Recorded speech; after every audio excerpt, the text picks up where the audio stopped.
Good morning. I'd like to call to order the April MTA board meeting held jointly with the Metro North and Long Island Railroad Committee. Thank you. New York City Transit Committee, Bridges and Tunnels Committee, Finance Committee, Capital Program Oversight Committee, Audit Committee, and Diversity Committee.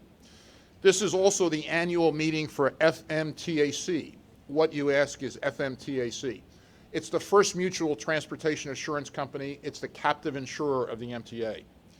We are conducting this May meeting remotely via WebEx and conference call. Governor Cuomo's Executive Order 202.1 suspends the New York State open meetings law requirements, and accordingly, any provisions in the MTA bylaws regarding public attendance at meetings and board members participating and voting by phone are also suspended. Now I'd like to ask Tom Quigley, our General Counsel, to do the official roll call for the record. Tom. Thank you, Mr. Chairman. I see that you are present.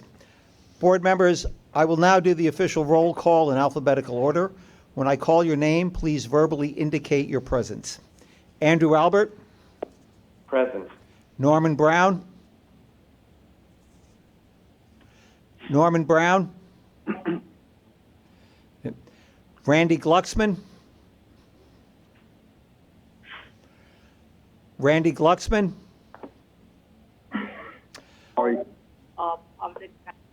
Rhonda Herman. Present. David Jones. Yes, here. Linda Lacewell. Tom, I am here. Thank you. Because yellow cab. I'm sorry, Linda Lacewell. I'm here. Thank you, Tom. Thank you. Kevin Law. Other than Yes, that, here, Tom. Kevin Law. the possible report. Bob Lynn. I'm here. Again. David But Mack. managers- I'm here. If you're not speaking, could you put your phone on mute, please? Your computer, there's some background noise. Susan Metzger. I'm here. Hayda Mahaltis. I'm here. Robert Mojica. I'm here. John Samuelson. Here. Larry Schwartz. Larry Schwartz. Vinny Tessitore. I'm here. Neil Zuckerman. Here. Mr. Chairman, we have a quorum. Before we begin, I'd like to make some brief acknowledgments. First, to acknowledge and thank Monica Murray, who many of you on the board know very well. Monica has taken on a leadership role on Sarah Feinberg's team, supporting Sarah and helping lead priority initiatives at New York City Transit. In the interim, Subhash Iyer, special counsel at the MTA, is temporarily stepping in to lead the board office over the next few months. I'd like to thank them both for their continued service to this organization and to the board. Thank you. Tom, thank you. Later in the meeting, agency presidents and staff will submit procurements and actions for consideration by the board and a vote. Your presence at this meeting and silence at the time of a vote will be considered an affirmative vote for the record. If you would like to vote no or abstain, please state your name and your vote. We will now move into our virtual comment period. Speakers were able to register on Monday and send in their video or voice comments. We'll now play public comments for 30 minutes. We will later make all public comments made available online.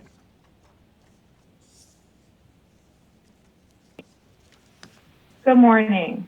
We have 22 members of the public registered to speak today.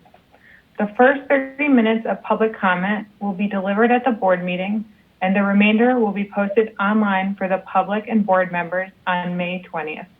I'd like to remind our public speakers that in the interest of time and fairness to all speakers, we limit everyone to 2 minutes.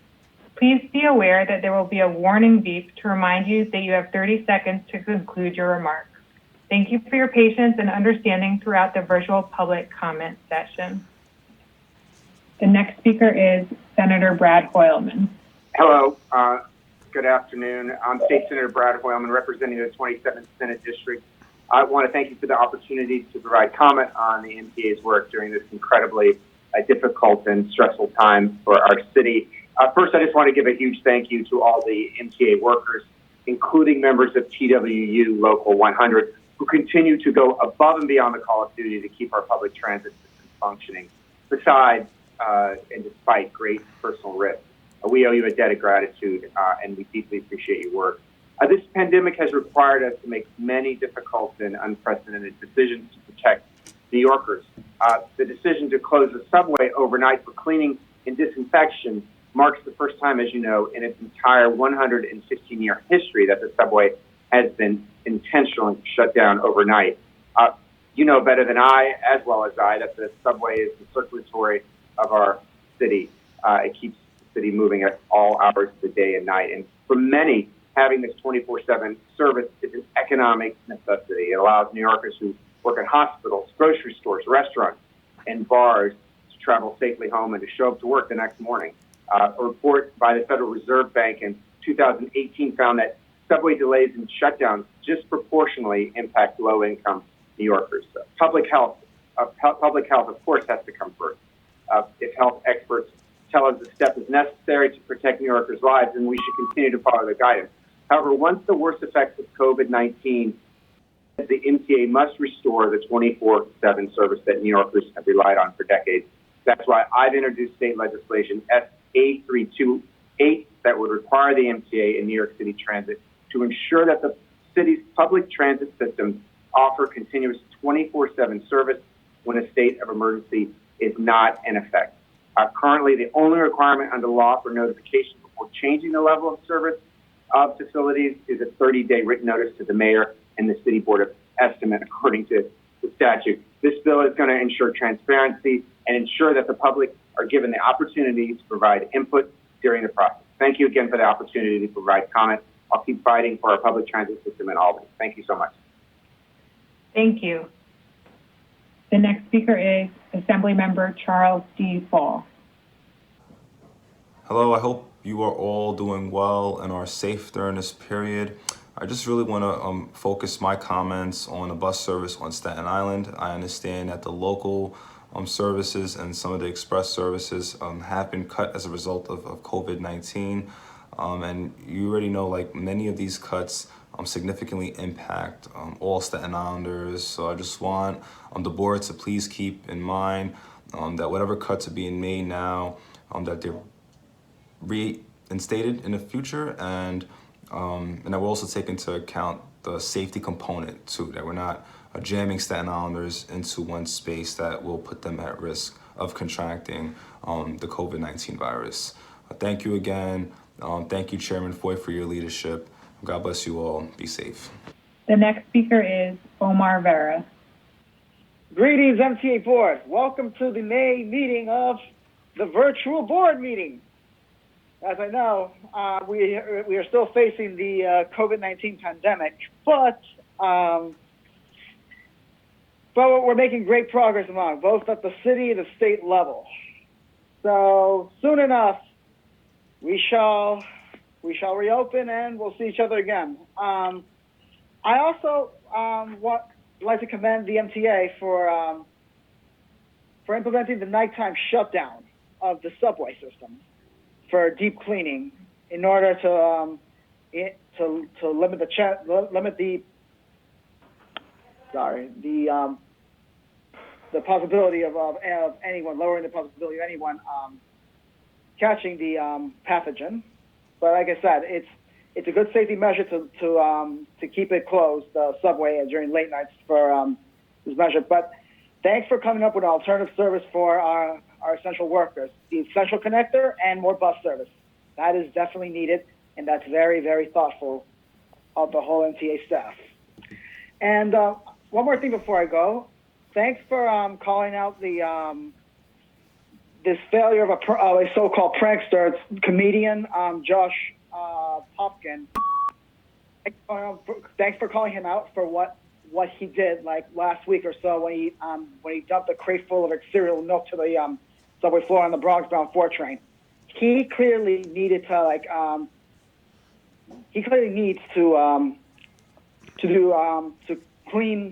clean up, do community service for what he did, because we're trying to keep everything clean during this pandemic, and he's screwing things up. But thanks for calling him out, and I really wish that he learned his lesson from that episode. Yeah, that said, I'll see you all in June, and stay great. Okay, thank you. The next speaker is Jason Anthony, followed by Matt Camper. Good morning, folks. Jason Anthony, Vice President of Passengers United. I've been using the Essential Connector for the past 2 weeks. It needs to be improved, although that the mobile app was launched with no public announcement of it. It needs to be improved also. And also, I wonder why the MTA is using yellow and green cabs for the Essential Connector service, because yellow cabs take the longest route and get to our destination later than usual. Other than that, love to hear the positive train control report. It is lovely that the MTA is doing it again, but not New Jersey Transit. New Jersey Transit hasn't done a positive train control report in months. So let's see if we could give New Jersey Transit heads up on that. And other than that, I wonder why Pat Floyd came up with the idea with the reservation in the subway. That's a bad idea. We shouldn't have to reserve a seat in our subway system. That is so dumb and so idiotic. So with that, I'll yield back the rest of my time. Thank you. The next speaker is Matt Camper, followed by Dexter Watts. Good morning, MTA board. My name is Matt Camper, regional director for the Long Island Railroad for Passengers United. I want to put my full support this morning towards the procurement for the signal modernization project along the Montauk Branch between Babylon and Patchogue. These signals are 80 years old, and it's time. It has to get done. It has to be replaced, especially with the fact that, positive train control is getting done on the Long Island Railroad and Metro North in time for December 31st of this year. These signals, I believe, will not be able to handle positive train control if it's in the old system.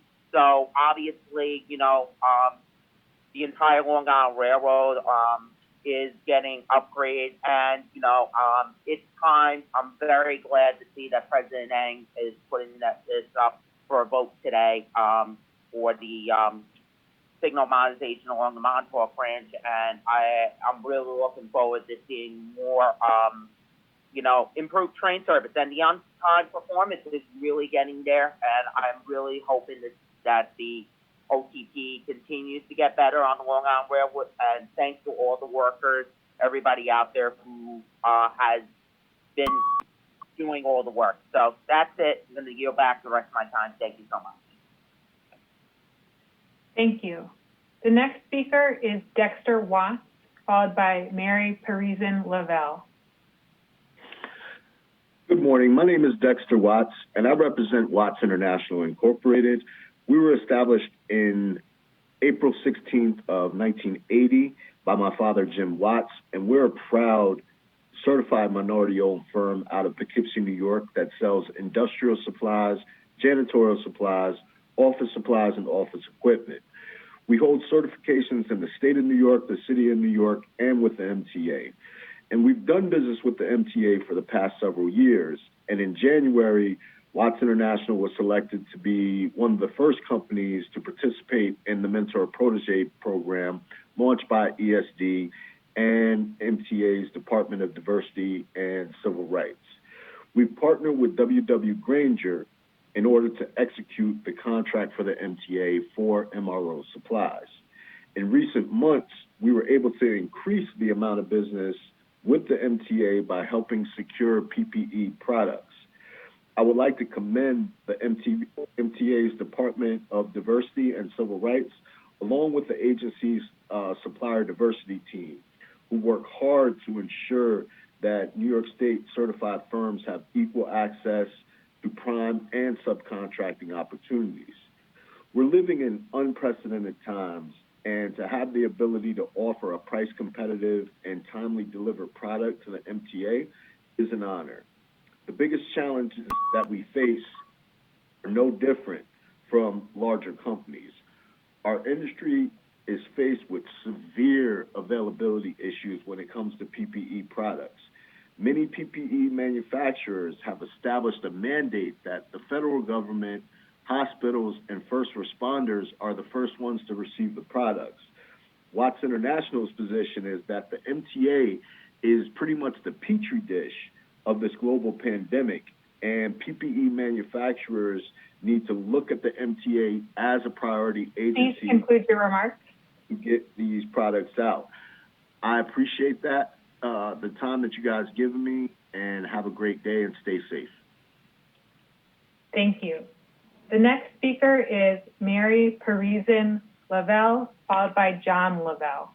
Good morning. My name is Mary Parison Lavelle. I'm the chair of a coalition called CURES, Civics United for Railroad Environmental Solutions. Who would have ever thought that clean air to breathe would be so treasured? This pandemic has shown us all that people with respiratory conditions are in extra danger, and CURES has been fighting for the last 12 years for clean air. CURES petitioned the state legislators to have the 1970 locomotives that the Long Island Railroad owns and New York and Atlantic Railway operates to be repowered. And $21 million has been allocated to date. But the Long Island Railroad had New York and Atlantic Railway steer the procurement to a preferred vendor, Progress Rail. And even though another company had a lower bid and a proven, cleaner operating locomotive, Long Island Railroad's Progress Rail, the PR-20B prototype, has been less than reliable. And on page 2 of CURES' handout, which I hopefully believe you'll have, you can see that on April 28, 2020, the photo of the latest PR-20B operational failure. Today, Waste Management has a Tier 4 locomotive with near zero emissions that New York Atlantic has been operating for almost a year. And the locomotive manufacturer also did a successful Tier 4 repowering for the Port Authority of New York and New Jersey. That's the New York, New Jersey Rail. And New York and Atlantic President James Bonner, he's told NIMTIC that this locomotive works fantastic. However, I don't know why the Long Island Railroad doesn't want to touch it. You can take the remaining $16 million and repower the MP-15s that New York Atlantic is using and repower them to be a US EPA Tier 4 locomotive. Please do this and remove 95% of the current locomotive pollution. And that's in excess of over 200,000. Please conclude your remarks. Please act responsibly with this public money to benefit the public. Thank you for your time. The next speaker is John Lavelle. Hello, my name is John Lavelle, also speaking for CURES today. After the PR-20B procurement malfeasance came to light, the Long Island Railroad decided to take charge of MTA RFP 6263. Instead of repowering New York and Atlantic switches as planned, the Long Island Railroad issued a gold-plated RFP for brand new locomotives that included line haul locomotives up to 2,800 horsepower. The RFP included restrictive specifications that qualified only 2 engine manufacturers. One builder, Cummins, didn't even make an engine in this class. The other was Caterpillar. Guess what? They own Progress Rail. See an article about the Long Island Railroad's history of rigged procurements for the PR-20Bs and other unreliable offered fleets on page 411 of your handout. MTA board member Samuelson asked for an investigation after hearing about this, and Chairman Ford referred it to MTA Inspector General Carolyn Picorni in June 2019. We got an email on April 1st, 2020, saying that the case was closed, so there was nothing to see here. These were issues raised by the MTA board's own reform committees and New York Times investigations. MTA board members have said you need culture change and reforms to improve project management, procurement, and contracting. MTA board members said you must increase competition, reduce project timelines and costs, and buy off the shelf. With limited finances, reform is more important than ever. Communities are in desperate need of wholesome air. New York State's goal is to reduce greenhouse gases that are causing climate change. Please help our communities. Thank you and stay safe. Thank you. The next speaker is Murray Bowden. Good morning. Alex E. Gooden has done an excellent job in bringing change to the way people with accessibility needs are accommodated by the MTA. Alex, please have your staff create a plan whereby a wheelchair user who parks in a handicapped parking space has a shared crosswalk next to the vehicle that is part of a continuous crosswalk to the entrance to the station. There are numerous handicapped parking spaces, but no way to get safely from them to the station. This is a new concept. Your creative staff should easily find the answer to this unrecognized problem. You've done a great job. Thank you. And thank you all for this opportunity to present this information. Thank you. The next speaker is William Dwight McLeod, followed by Andrew Pollack. Good morning, Chairman Foy and MTA leadership team and distinguished members of the Board of Governors. I hope all of you are managing to stay safe as we negotiate our way through this most trying time that I've ever experienced in my 65 years on this earth. My name, as you know, my company is Capstone Strategy Group. Our business is business transformation for companies. We do that in a number of ways, utilizing technology, utilizing process improvement, utilizing the strength of your internal teams to help you run your businesses more effectively. Our current involvement with the MTA has us providing staff augmentation in the IT area, and so we've been helped tremendously by the efforts of your diversity and civil rights organization under the leadership of Mike Garner and Christine Norman, helping and assisting him, along with George Llanos, Danny Camacho, Zenaida Rodriguez. We have been helped tremendously to participate in the efforts of the MTA. I feel that the skills that we bring to the MTA, coming from a smaller company, will always help you do a better job of managing more with less, because that's what we've always had to do. My ask of you would be this. Since this contract that we started serving on 5 years ago has been in place, a number of qualifications for staff have come out. And those qualifications are involved in AI, machine learning, RPA skills. We'd like to have you expand our ability to participate in these fields with your organization. Thank you for your team, and please stay safe. Thank you. The next speaker is Andrew Pollack, followed by Lisa Daglian. Hello, everyone. My name is Andrew Pollack. I am the Public Advisor to Passengers United. And I'm here today to talk about this crazy idea that Chairman Foy is suggesting to have a reservation system for buses and subways. And let's hear me out for a second. Buses, and I know this for a fact, you can make a reservation for. All you have to do is go on the MTA website, look up the PDF file like I do on my phone, and you know what time the bus comes. And thankfully, if it were to happen that way, I could put what route I want to go on and then schedule what time I would like to board a bus.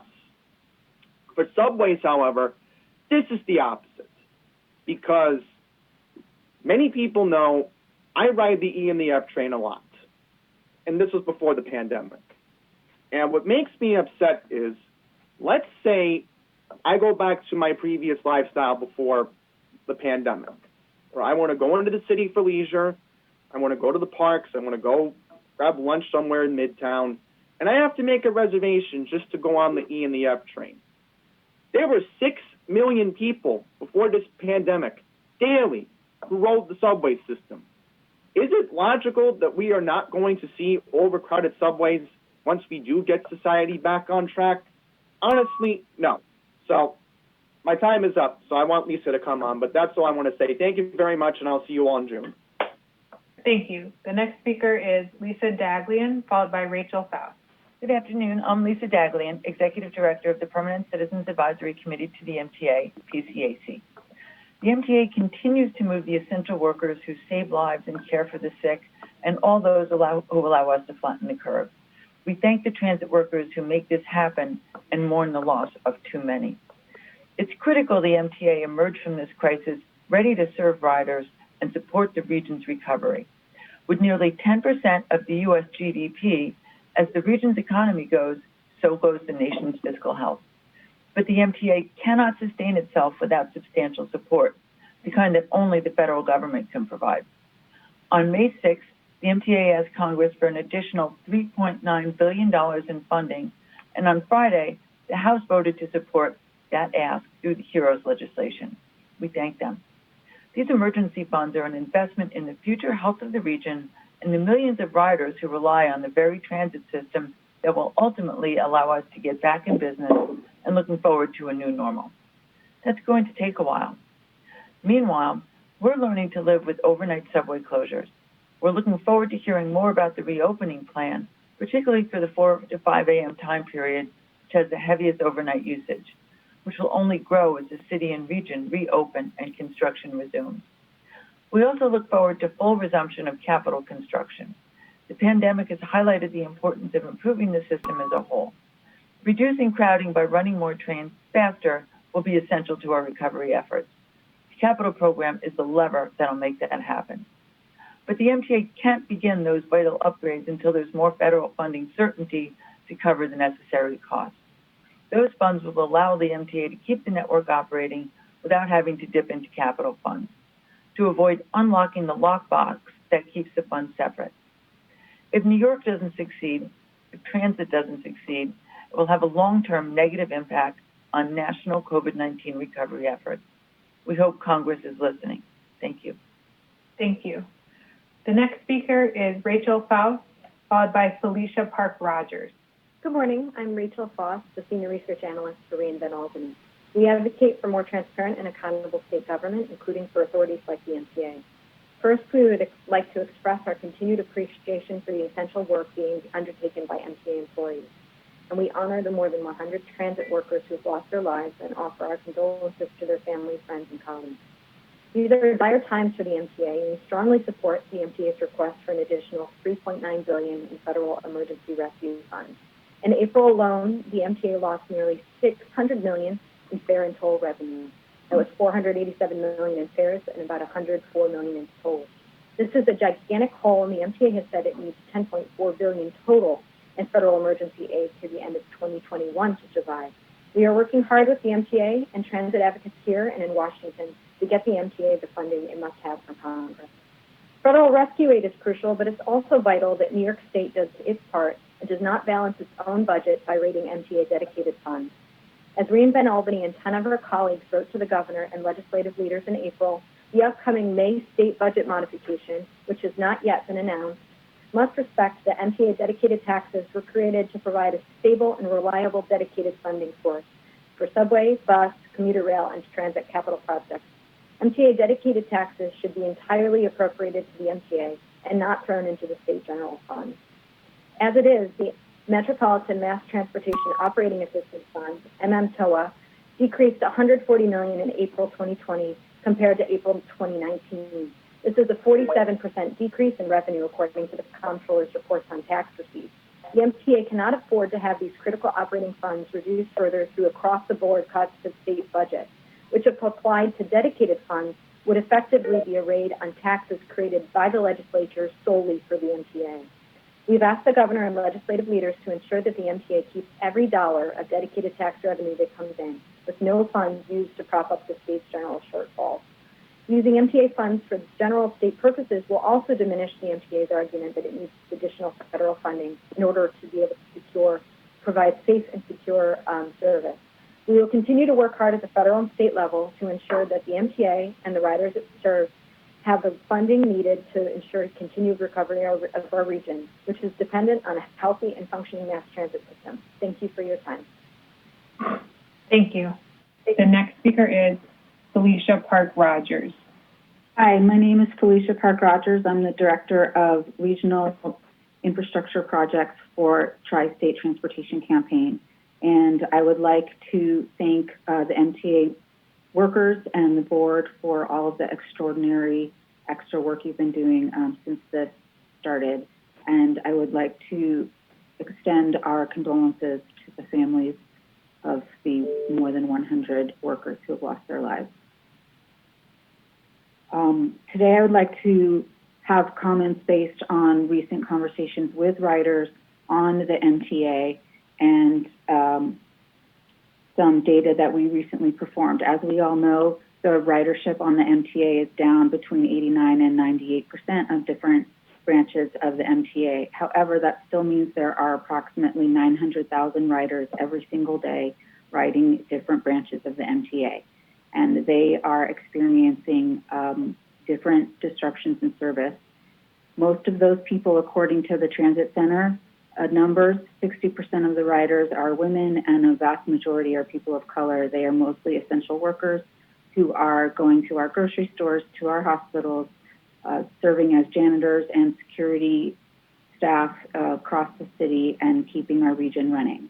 They deserve to have clean trains with great frequency to allow for social distancing. Overnight, for these important closures for sanitizing, they need to have frequent bus service going. We are hearing from riders who are bringing their own sanitary wipes and wiping down where they sit and stand that they are coming up black with their, this is not acceptable. They need clean places to sit and ride. Additionally, overnight, we're hearing this particularly from riders in Queens that wait times are as much as 20 and 30 minutes. These are people who are trying to get to long, hard jobs, and they should not be standing on street corners for 20 or 30 minutes overnight in the dead of night. We need to increase frequency of buses. Our numbers pre-COVID indicate that this could be as much as $100 million in operating expenses. We understand that that's a lot of money. Nevertheless, we need to be able to provide this service and change the off-peak frequency for riders. Thank you. The next speaker is Penda Aiken. Hi. Good morning, MTA Board. My name is Penda Aiken. I am the president of Penda Aiken Incorporated. We are a workforce solution firm specializing in staff augmentation, HR, MWBE, and community outreach consulting. We were started in 1990. I wish to comment this morning on the MTA Supplier Diversity Program and why they are so important to the MWBE community. We have benefited from the program, and for the past few years, have provided staff augmentation services to the MTA Capital Construction and Development, as well as to the New York City Transit. However, at this time, this critical time, I really have to say thank you to Mike and the MTA Supplier Diversity Program for helping us to provide services, essential services, to the MTA workers during this very difficult period. And how has that been done? How has that been accomplished? First of all, we are providing nurses to the COVID-19 hotline at the MTA New York City Transit Work-Life Services area. And in addition, those nurses are providing important wellness assessments of MTA workers as they return back to work. And now with the new normal, we are providing temperature checkers at the various MTA work sites. So as a result of these opportunities, we've been afforded the opportunity to remain fully operational. We've had 0 layoffs, and I'm pleased to report that we've hired approximately 60 additional nurses and healthcare professionals who continue to provide valuable support services to the MTA and its workers. Again, thank you, Mike Garner, Zenaida Rodriguez, Christine Norman, and the rest of the MTA supplier diversity program. Thank you. Thank you. Mr. Chairman, that concludes the public comment. Thank you. I want to thank Senator Hoylman, Assemblymember Fall, and each of the public speakers for their important comments. At last month's virtual board meeting, we took a moment of silence to acknowledge members of the MTA family who passed away because of the pandemic. Unfortunately, we have lost more colleagues since that meeting, and we grieve and mourn their loss. We begin today by recognizing and honoring those we have lost in the past month with the reading of their names. Sarah, please lead us in recognizing the members of the New York City Transit family that we have lost since the last meeting. Thank you, Mr. Chairman.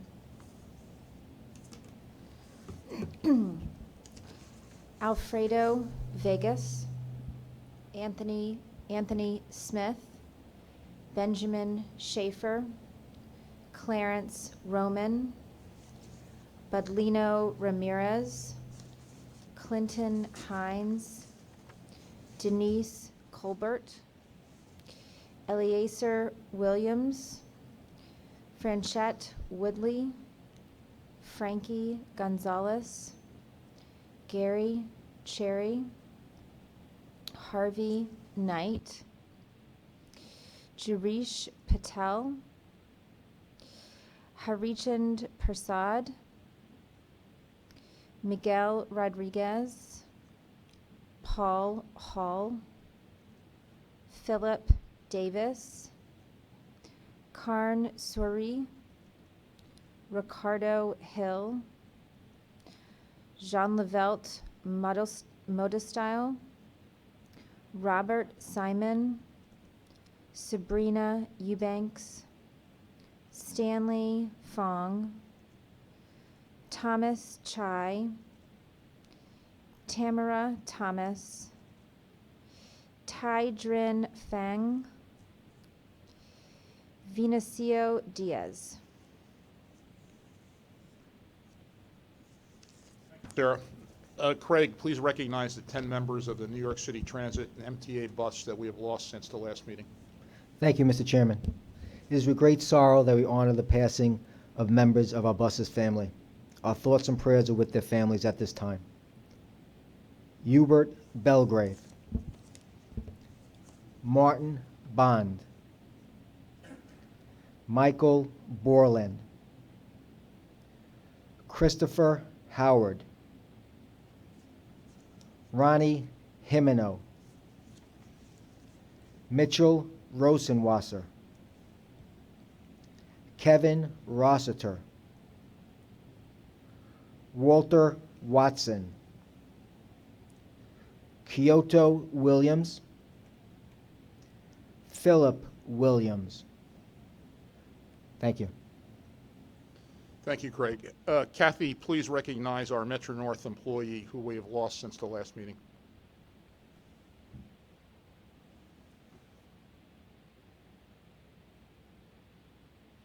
Metro North mourns the loss of Kathia Thornton Pope.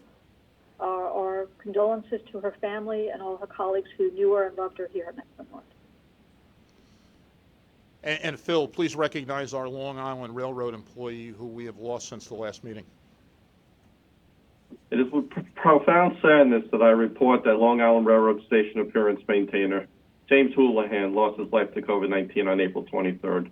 James is survived by his wife, Diane, his parents, Joseph and Elaine Houlihan. He was only 56, born in the Bronx and living on Long Island. He was a native New Yorker.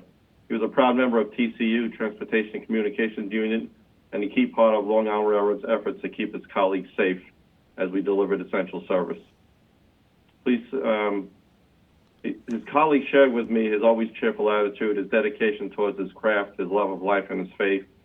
And on behalf of the entire workforce, please keep the Houlihan family in your thoughts and prayers as we offer our deepest sympathy to them and all the families across MTA.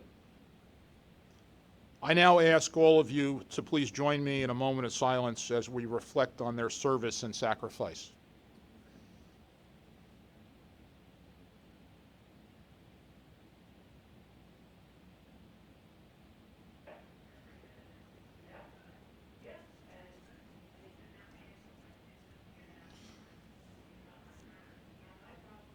Thank you. We will never forget the dedication, service, and sacrifice of these brave men and women. I'm going to ask Tom Quigley, our general counsel, just to confirm the presence of a couple of board members. Tom. Thanks. I just want to confirm for the record that several board members who either didn't respond or it wasn't not clear whether they responded during the initial roll call are in fact present. Norman Brown? Norman Brown? We have you listed as signing on. Thank you. Yes, I'm present. Randy Glucksman? I'm here. Kevin Law? Yes, present. John Samuelson? Yeah, I'm here. Larry Schwartz? Here. And Neil Zuckerman? I'm pretty sure I said here last time, but I'll say here again. You may, Commissioner. I just may not have recorded it. Thank you. Yeah, Tom, thanks. I believe each of those commissioners was present from the very beginning of the meeting. Thank you for doing that. Much has changed since our last meeting. As you know, 2 weeks ago, we made a historic decision to close the subways overnight, first time in the 116-year history of the subways, in order to more aggressively clean stations and our full fleet of train cars and buses. We're also cleaning occupational facilities and workspaces around the clock. Governor Cuomo has rightly called this effort Herculean. Our heroic workforce has stepped up in a major way, executing this massive operation on an unbelievable timeline night after night. Each of our workers are the backbone of the MTA, and I want to thank each and every one of them for their hard work and dedication to public service. The entire New York City Transit workforce has risen to the occasion brought by the overnight closures, which is going well and delivering results for New Yorkers. Sarah Feinberg and her teams at subways and buses have risen to the occasion and done extraordinary work for late-night first responders and essential worker customers. Sarah and her team continue to iron out the wrinkles in the plan on a real-time basis, adjusting deployments where necessary. Pat Warren, too, has done great work on the issue of the unsheltered in the subways. Most subway lines now have terminal car cleaning at both ends of the line 24 hours a day. All cars are being cleaned at least once a day, some even more frequently. Since most trains make multiple trips daily, we've heard reports of some being cleaned and disinfected up to 5, 6, 7 times in a day. As part of the overnight closures, we have partnered with the NYPD and the Department of Homeless Services, New York City, which has been reaching out to people experiencing homelessness to provide access to shelter and services. For our progress to continue, we will continue to need a sustained commitment in this area from the city and the NYPD. We're often asked how long this early morning subway closure will continue. We don't have an answer to that yet. As Governor Cuomo has said, we will need to continue the closures as long as we are still dealing with this unprecedented public health crisis. Our employees have been hit hard by the virus, but we're pleased to say that it appears we're turning a corner. More than 8,700 employees who had been infected or quarantined have since returned to work. At one point, staffing shortages forced us to cancel more than 30% of subway trips under our essential service plan. I'm glad to say that cancellations are now down to less than 0.5% of those trips. While parts of upstate have begun slowly reopening from the governor's New York on pause order, the New York metro region has not yet turned that corner, although substantial progress has been made downstate. We're doing everything we can to prepare for that time. In doing so, we're not just looking at how to restore full service, but also how we can lay the groundwork for the future of the transit system, reinventing and reimagining it. There's no question that the transportation as we know it is going to change. As such, we're looking at many solutions to help us adjust to the new normal.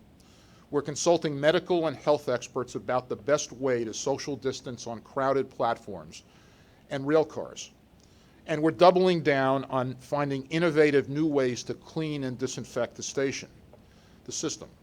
As we announced yesterday, we're piloting the use of a UV ultraviolet C technology across subways, buses, and work and occupational facilities. This is a first-of-its-kind program with demonstrated efficiency and effectiveness in killing the virus that causes COVID-19. Ultraviolet light is a proven and established technology with virus eradication properties that has long been used in hospital and operating room environments. The MTA worked with Dr. David Brenner on this pilot, who served as our technical advisor. Dr. Brenner is the director of the Center for Radiological Research at Columbia University's Irving Medical Center.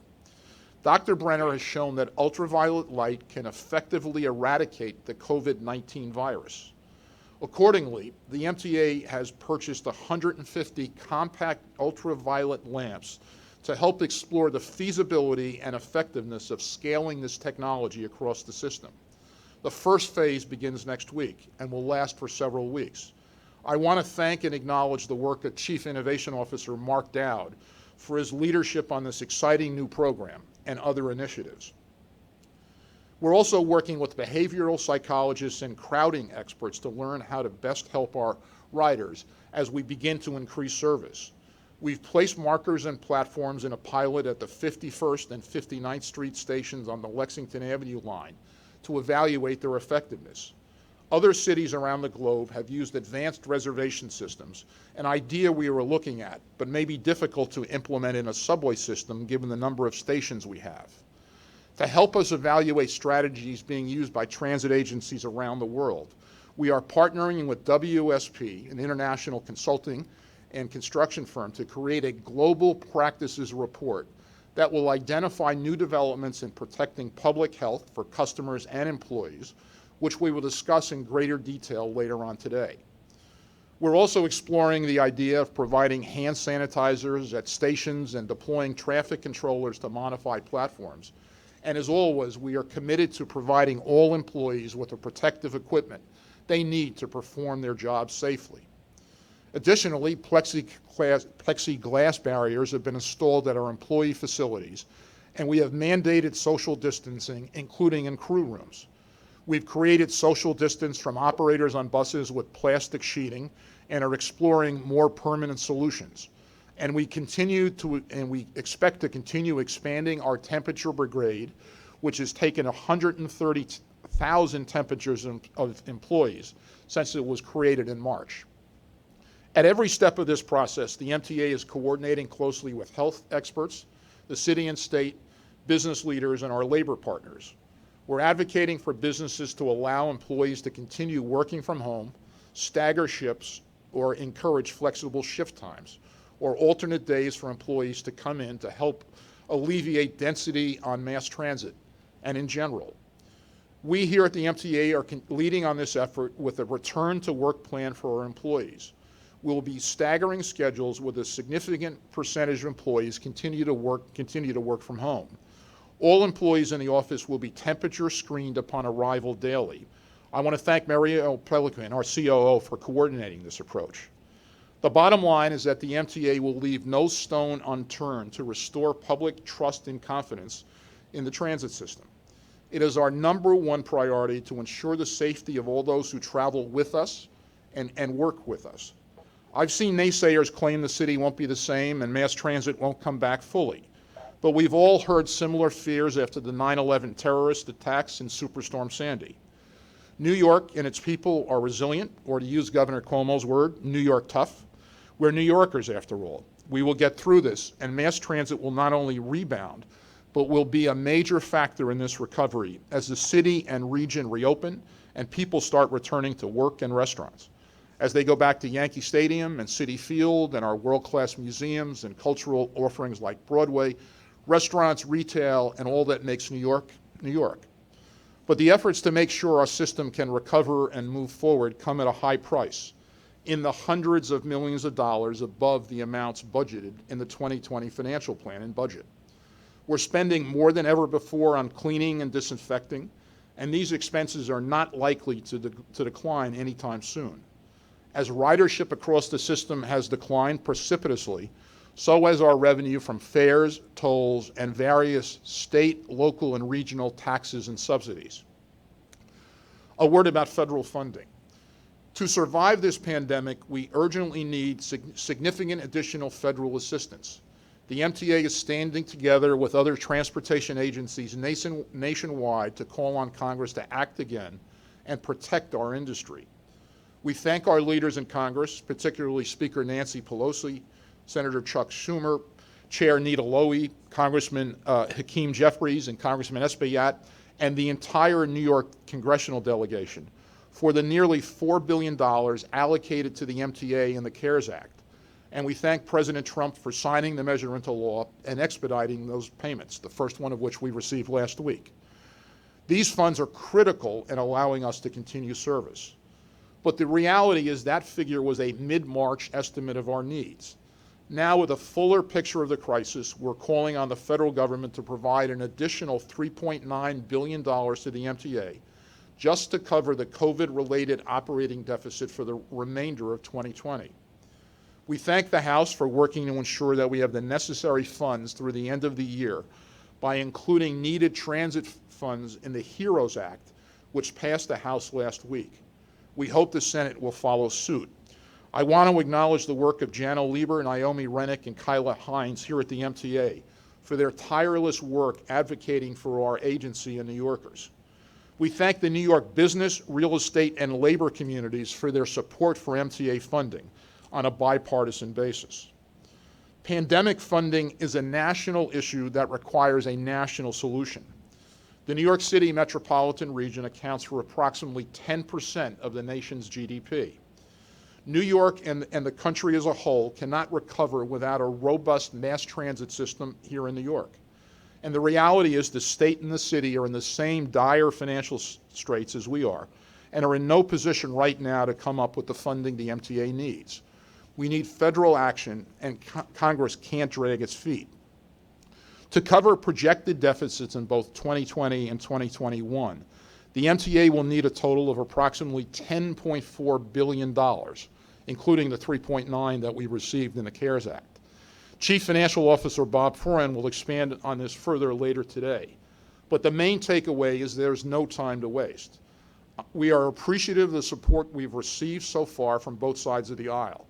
Transportation is not a red or blue issue, it's a matter of national interest. Bob Foran and his team have done extraordinary work in refinancing MTA debt, which Bob will speak about in a couple of moments, in a very challenging market. Our employees are the heroes moving the other heroes of this crisis, ensuring that the other essential workers, such as doctors, nurses, pharmacists, police officers, firefighters, grocery and food delivery workers, and others can do their jobs and save lives. More than 100 MTA heroes have died in service of that effort, and we grieve with their families. Nothing can ever make up for those losses, but we can honor their sacrifice and legacy by investing in the system they dedicated their lives to. As the governor has said, thank yous are not sufficient. Federal funding would serve as a bridge until we start to help ourselves again. The cost of borrowing for agencies such as the MTA is significantly higher than it was a few months ago, making it more difficult and more expensive for us to borrow money to survive this crisis. And we still need to refinance existing debt in the meantime. Federal resources will support us in maintaining our transit networks and keeping projects moving.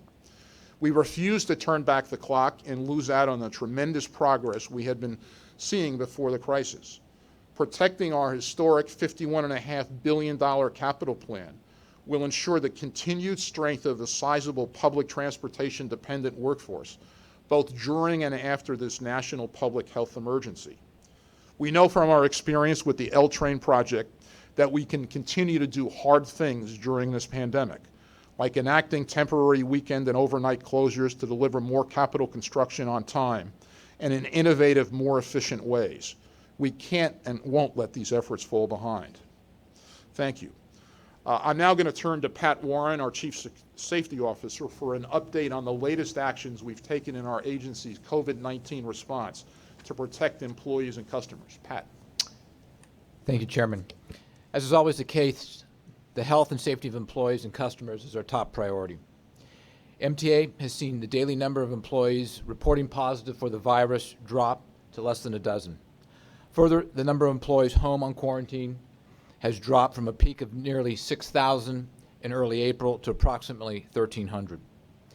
This drop has significantly improved the availability of our essential workforce and consequently stabilized our essential transportation services. As the chairman mentioned earlier, we have had over 8,700 MTA employees return to work. Importantly, this board unanimously approved a first-in-the-nation COVID-19 family benefits agreement, which provides $500,000 to the families of our colleagues who have passed from COVID. We continue to call on the federal government to do the right thing and provide hazard pay for all frontline workers, as Governor Cuomo has repeatedly said.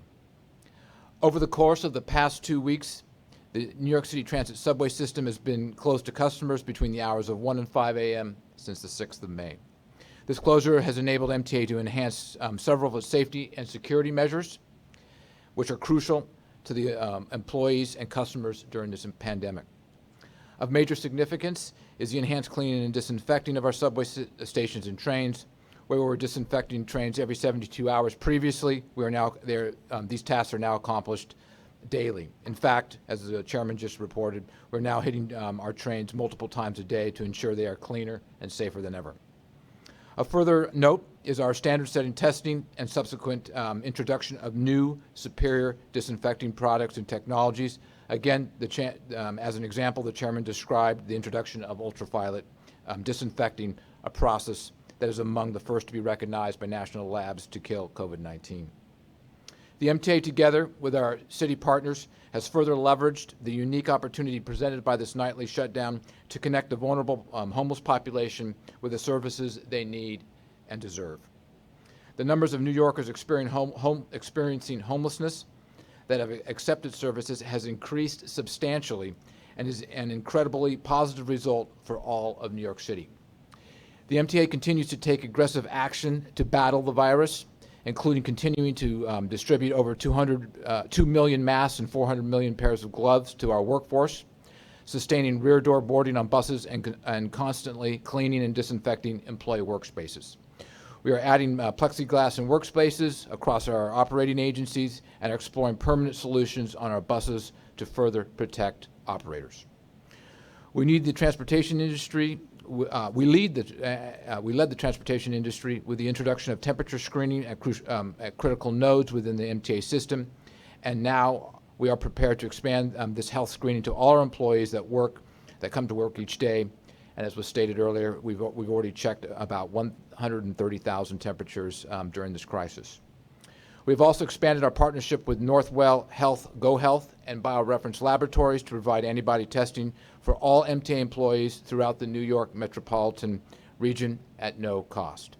The antibody testing provides MTA and New York State health authorities with a better estimate of the overall infection rate, which will help inform public health recommendations and the broader strategy for reopening New York. These and other aggressive efforts by MTA to protect our workforce from the virus have led to a rate for contracting the virus that is significantly less than the city as a whole. We are encouraged by these and other statistics, and we will continue to maximize available science and data to protect our force. Also of note, since the board last met, New York State directed all those within the MTA transportation system to wear face coverings. We are gratified to this date. Compliance by essential customers is very high.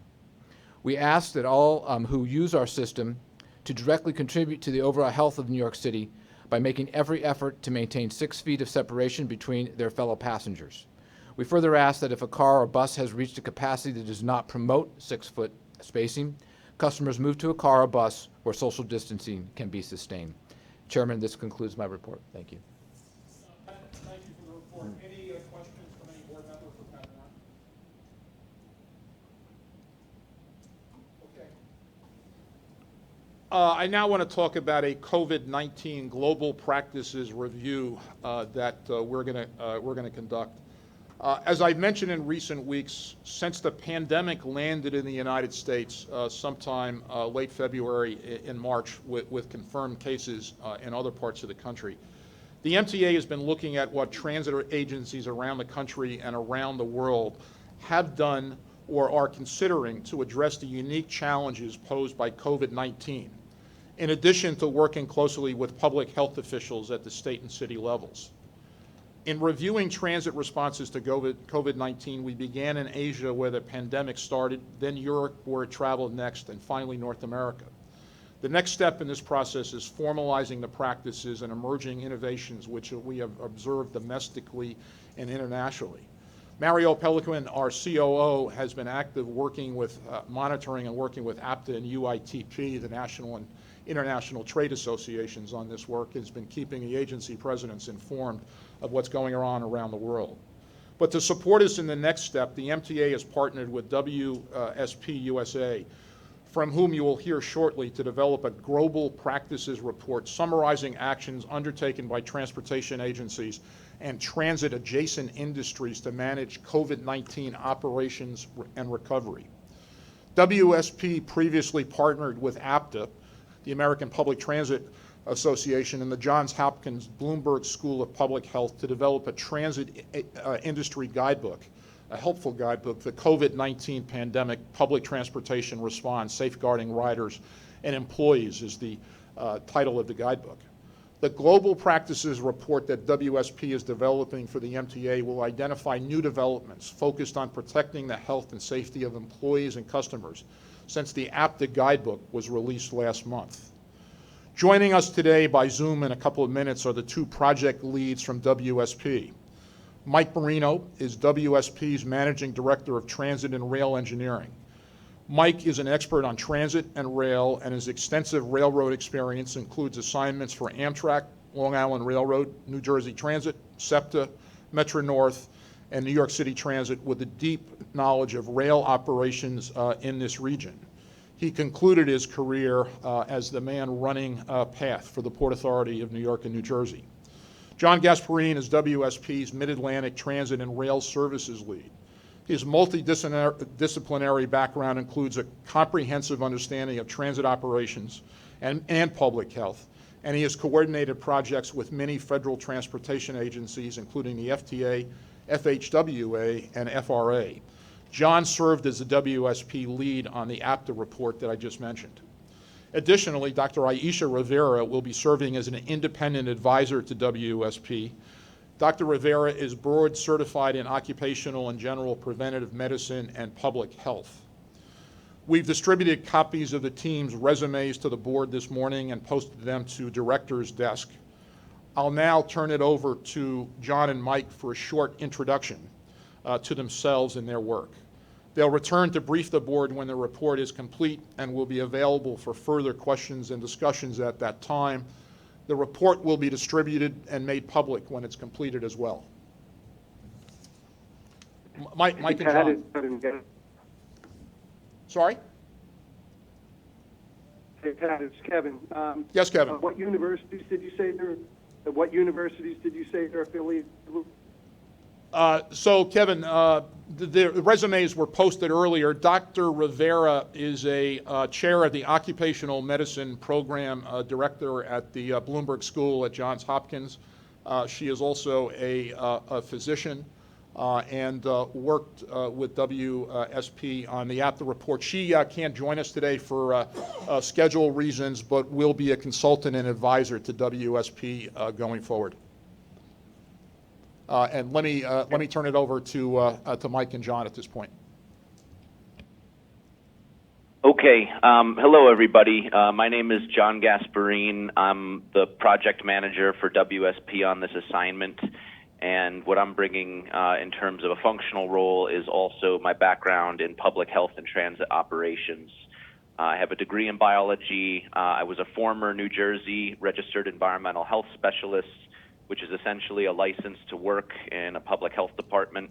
And in my prior career, I worked in the fields of public health and epidemiology up and down the East Coast.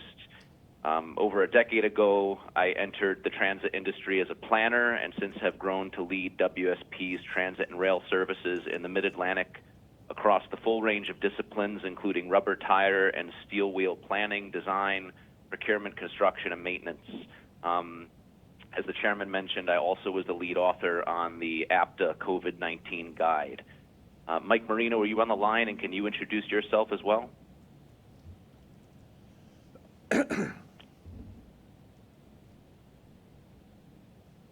Mike, are you there? I'm here. Can you hear me? Yes. Okay, I'm sorry. Good morning, everyone. My name is Mike Marino. I am Brooklyn, New York, born and educated. I have over 50 years of experience, 5 years with the United States Navy, serving during the Vietnam conflict, and the remainder of my 50 years has been with the railroad industry in the metropolitan area. My role in this assignment is the technical lead due to my experience with the configuration of the New York and New Jersey transit systems and the communities that they support. I have progressive experience in planning, engineering, and construction in both the public and private sector. My public sector experience includes responsibility of delivery of the major capital programs in various roles at Amtrak, the MTA, Long Island Railroad, New Jersey Transit, and the Port Authority of New York, New Jersey. I recently left the public sector as the director and general manager of PATH, where I was responsible for the daily operation and maintenance of the PATH rail system, and recently the delivery of the FRA certified PTC signal program, which we received certification in 2018. I recently joined WSP, and I am the managing director of transit and rail engineering for the corporation. Thank you. Okay, and as the chairman mentioned, Dr. Rivera could not join us today due to a conflict. I think we did cover, but just to restate, she is a physician who's board certified in occupational and preventive medicine and public health to help ensure that the practices in our report conform with prevailing public health guidance from the CDC, NIH, OSHA, EPA, New York City and New York State departments of health, et cetera.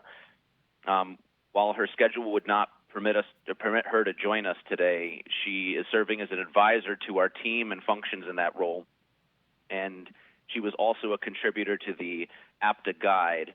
And one thing that I should add is in her role as an advisor, she's not representing the opinions of the Johns Hopkins Institution, and that's an important distinction for us to make. That being said, Chairman, did you want us to discuss our scope of work? John, briefly, please. And then I'd ask you to take any questions from my colleagues on the board when you're done. If you and Mike could do that, thank you. Very good. So our high-level scope of work is to focus initially on this global practices report. We may also support analysis of MTA's responses to the pandemic to date and provide additional research and analysis and advice as needed. In terms of the global practices report, this is our immediate assignment.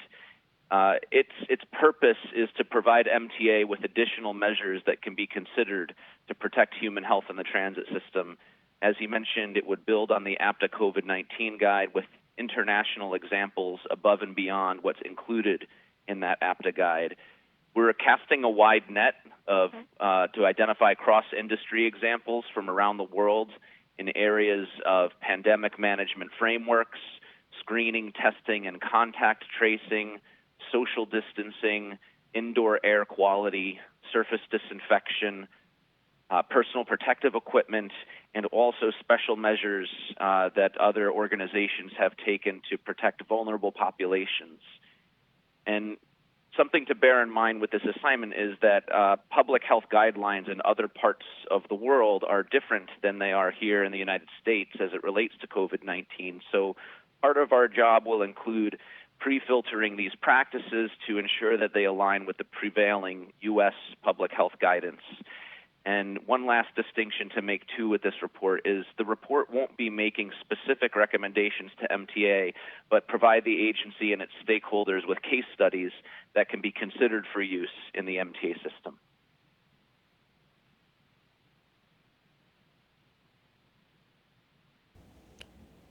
John, your presentation complete? Yes, sir. Okay, terrific. Mike Marino, do you have anything to add? Not at this time, Mr. Chairman. Thank you. Any questions for the WSP team? It's Bob Lynn, Pat. Yes, Commissioner. Yeah, let me just make a couple of comments that will lead into some thoughts for the team.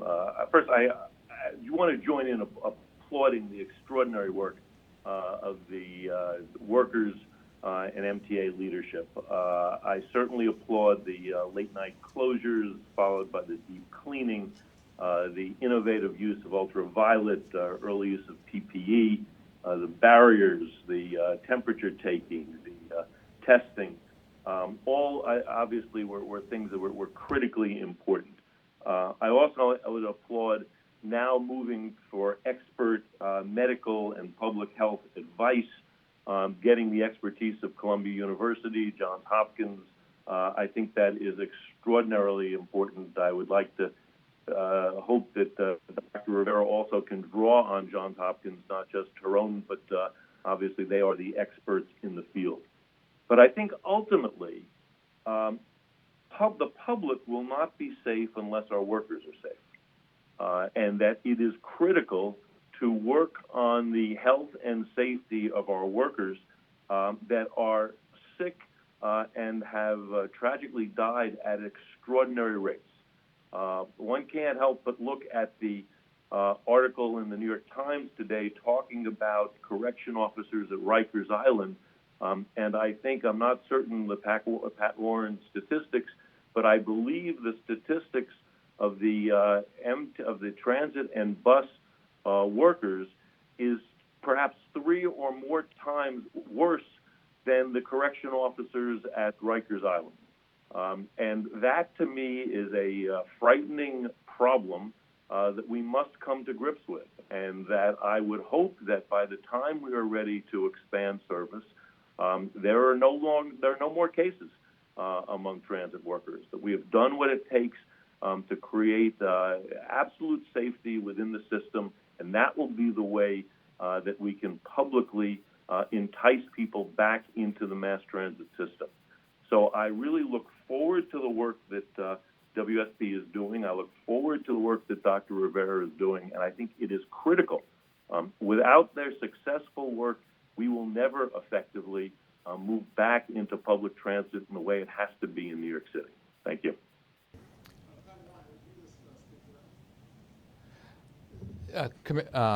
Chairman, if I can speak. Please. Commissioner, you're absolutely correct in the fact that we want to make sure that we do everything we can for our employees. They are vital to not only us, but particularly vital to their own families.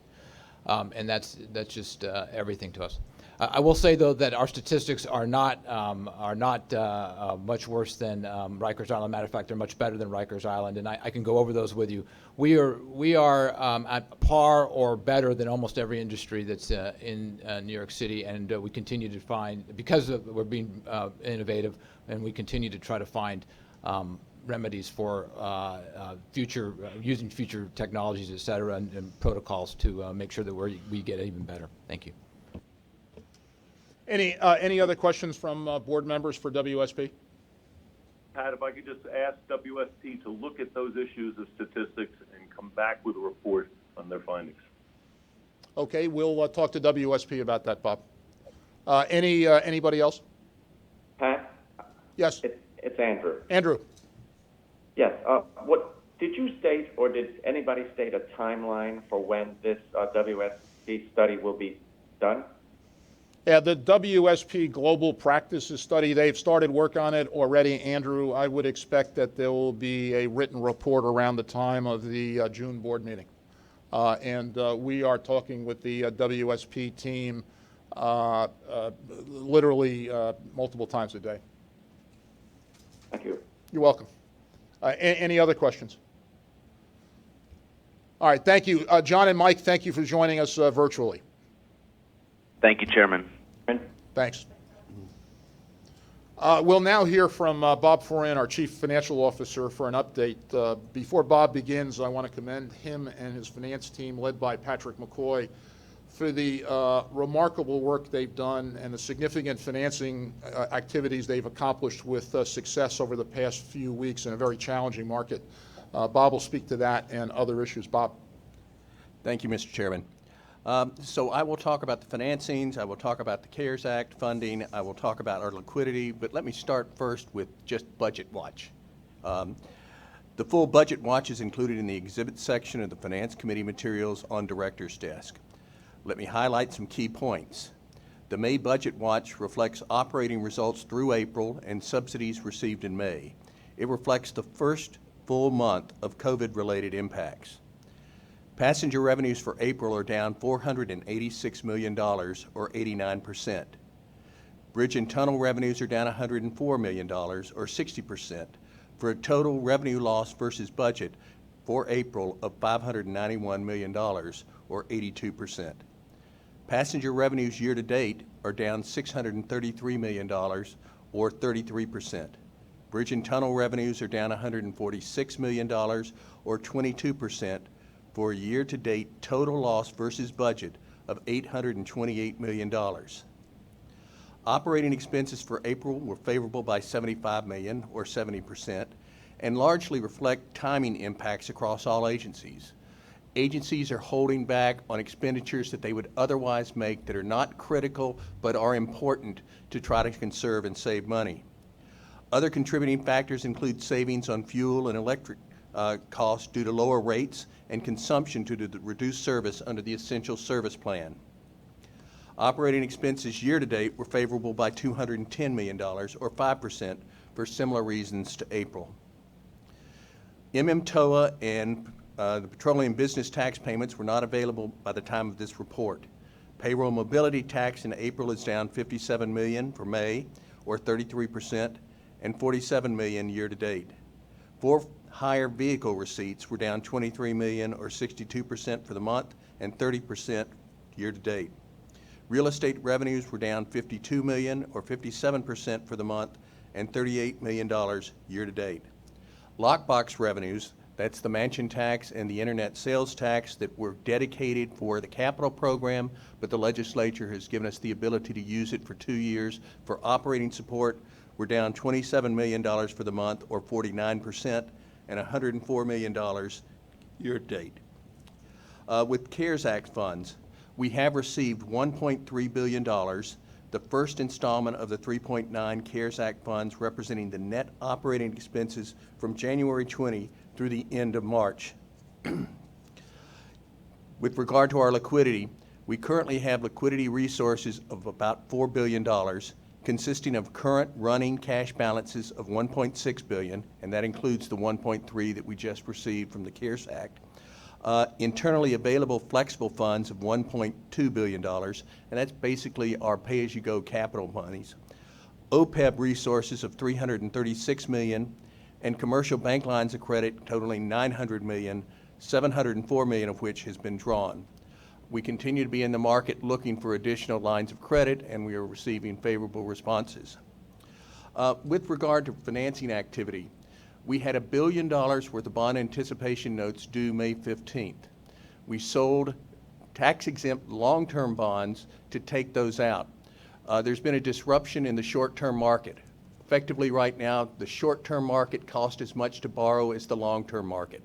That's the reason that the Federal Reserve has created the Municipal Liquidity Facility, that we are not eligible at this time to borrow directly through. We would have to borrow indirectly through the state. But we were able to put those, refinance those rather, with long-term bonds. We also sold a taxable bond issue of about $450 million to refinance a ban coming due in September. That was a taxable issue because by tax law we weren't able to sell tax-exempt bonds that far in advance, but we wanted to take the opportunity to get into the market and eliminate that obligation. We also were able to raise $150 million of new capital in that issuance for the capital program. We were also able to refinance, or I should say to change the rate and convert $250 million of 10-year put bonds at the same time. I have to say that even though we've been downgraded 3 times in the last month and a half, the market has been supportive of the MTA, and I think that has been true since 1982 when we first put the capital program together. And we do appreciate the continued support that we are receiving from the investment community, and I think it's a tribute to the fact that over the years, the MTA has faced many challenges, but the MTA has always addressed those challenges in a responsible way, and that's what we're committed to continuing to do. So, Mr. Chairman, that concludes my comments. Bob, thank you for the success. Thank you for the report. Any questions from board members for Bob? Okay, next up is Jano Lieber, MTA C&D, and Jano's going to talk about a couple of things, including CPOC. Jano. Good morning. Thank you, Mr. Chairman. Board members, good morning. Before I update generally about construction and development's progress, I want to start by reporting that in this month's book, there's a CPOC report on signals and train controls. I just need to highlight that. Positive train control will be discussed later in the Joint Railroad Committee, and Kathy and Phil will be doing an update, so that you'll hear more about that at that time. On C&D generally, as you know, we're in the middle of consolidating capital functions agency-wide. The subway signals projects still technically fall under New York City Transit, but during the COVID period, we've been managing all of our construction projects other than PTC in a single coordinated, centralized way to make sure we're getting consistent information out to projects, that we're enforcing safety rules aggressively and consistently, and we're distributing guidance across the agency's projects consistently. With the chair's support, we're now having renewed discussions aimed at completing the consolidation of agency capital construction functions into C&D in the next couple of months, hopefully in keeping with the July financial plan. Let me quickly review some of the top lines on signal projects. We've made significant progress. Mitsubishi is now qualified as a supplier to MTA for CBTC equipment. That's important. We want to have more competition, and now we've got 3 competitors who are qualified. We used an innovative A+B. That's a contracting methodology that includes schedule as well as cost. We used that approach when we were awarding the 8th Avenue CBTC contract back in January, and we are making progress on the CBTC project for the Queens Boulevard line, one of our busiest lines in the system. And when we complete that, we'll be able to run several more new trains during the peak hours. We've seen the impact that can have just on the number 7 line, the Flushing line, and we want to do it for Queens Boulevard as well. This is the first CBTC new resignaling project where we awarded multiple contracts to different companies, Thales and Siemens in this case. Having 2 different systems working together is more complicated than what we've done in the past, but ultimately interoperability is essential to give us the flexibility with train operation on different lines. It's been one of the things that MTA has been pushing for quite some time. And it's going to give us more opportunity for competitive bidding on signaling projects in the future.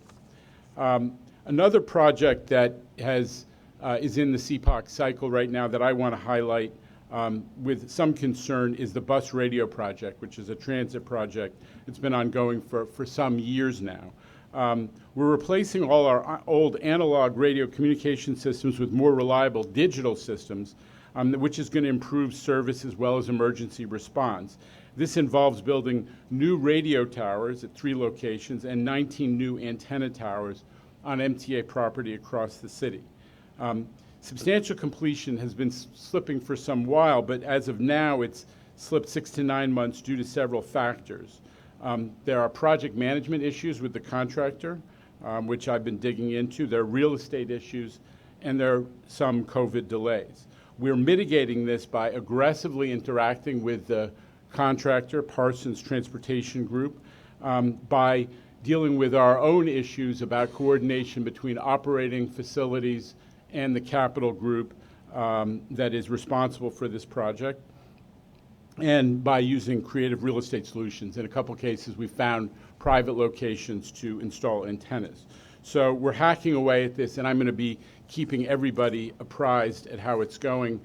It is an important project. More broadly, we are back on track. I'm not going to go into the details because I talked about it last month, but we have now almost 6,000 workers back on site. We have only 6 projects out of 500 that are on hold due to COVID. In fact, our construction workforce is larger even than before COVID, and we're doing a reasonable job about safety. The numbers are very promising on safety across our system, and I compliment the industry in particular for their enforcement and compliance.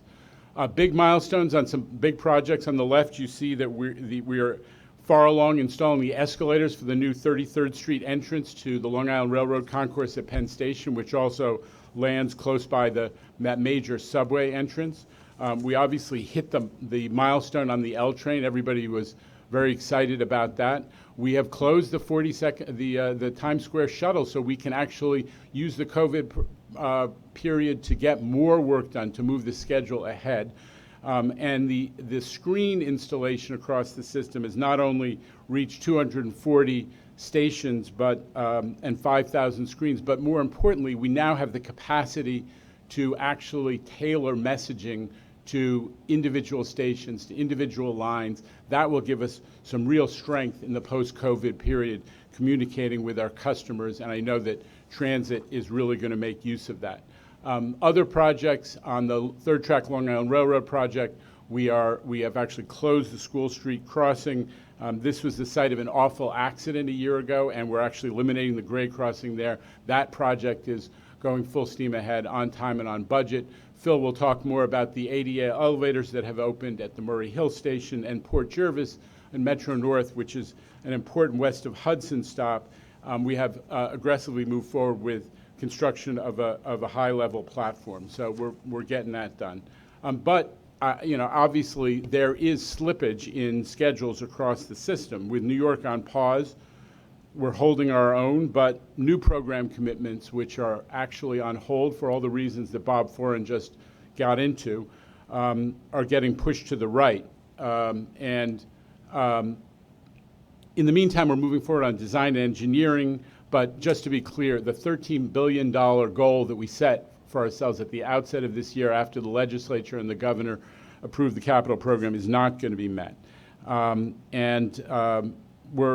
Important to me is the fact that we are really digging in on making sure that the COVID impacts don't become a get-out-of-jail-free card, that we are actually managing which delays are due to COVID and which delays actually ought to be mitigated by contractors under their obligations. The industry is working well, but we want to make sure that we keep schedules on going in the right direction as much as possible.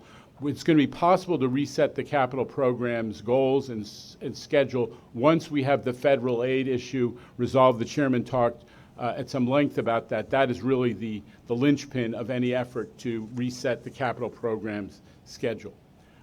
One piece of good news in terms of our efforts to accelerate projects during the COVID period is the Rutgers Tube, where because it is federal money, Sandy recovery funds, it does not have an impact on MTA cash flow to the same extent as other projects, and it gives us, it's a must-do. So we're going to close the Rutgers Tube aggressively, move forward with that project, and try to make use of some of the L train lessons to get that project done quickly so that we can have the use of that tunnel, which is used by the F train, when we need to do some outages on the 8th Avenue line to move forward with CBTC starting in a year. That's really what I wanted to talk about. I want to compliment the construction and development team and all the agency partners for having executed so effectively. We have not missed a beat. We're keeping all the projects going, and it is really a tremendous testament to the professionalism of the whole organization that we've been able to do it. So thank you. Any questions for Jano?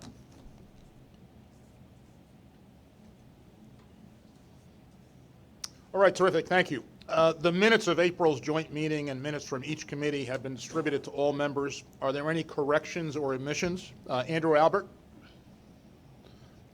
If not, I move to approve the minutes. Do I have a second? Somebody want a second? Second. Thank you. All in favor, the minutes are approved. Thank you. We will now go to two items for board approval. First, Paul Fama will introduce proposed amendments to the MTA pension plans in response to the COVID-19 public health emergency. Paul.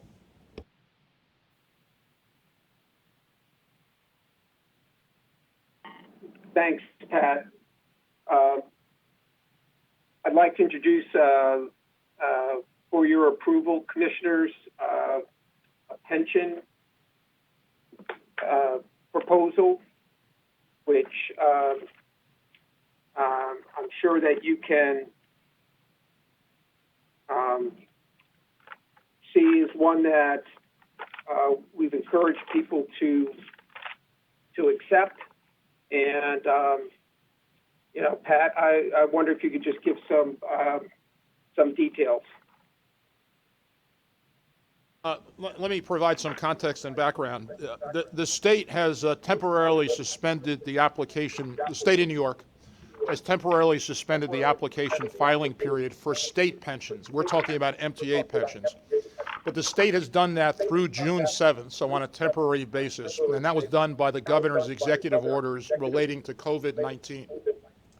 The state's suspension of the filing period requirements recognizes the health challenges that pension participants encounter when they're diagnosed with COVID-19. The uncertainty of a COVID-19 prognosis may cause a participant to seek to retire if he or she was fearful of passing away. If a participant passes before retirement, the beneficiary's family receives only a lump sum benefit. If the participant passes after retirement, the survivor annuity the beneficiary will receive is usually more valuable, in some cases substantially more valuable. I will note that individual employees contemplating retirement may have different financial situations depending on when they joined the MTA, whether they took advantage of buying years because of military service and other things. So everyone's situation is different. The request we're making today is that we amend the MTA plans to temporarily suspend the filing period requirement and grant to the pension department the administrative latitude to implement the process, and further to provide for additional amendments that mirror any COVID-19 accommodations. Finally, if the state seeks to extend the period of extension, we would request the authority to extend the period as well, noting that the state extension is temporary, and the same thing would be true with respect to the MTA pension plan extensions that we're asking you to consider and approve this morning. Paul, is there anything you'd add to that?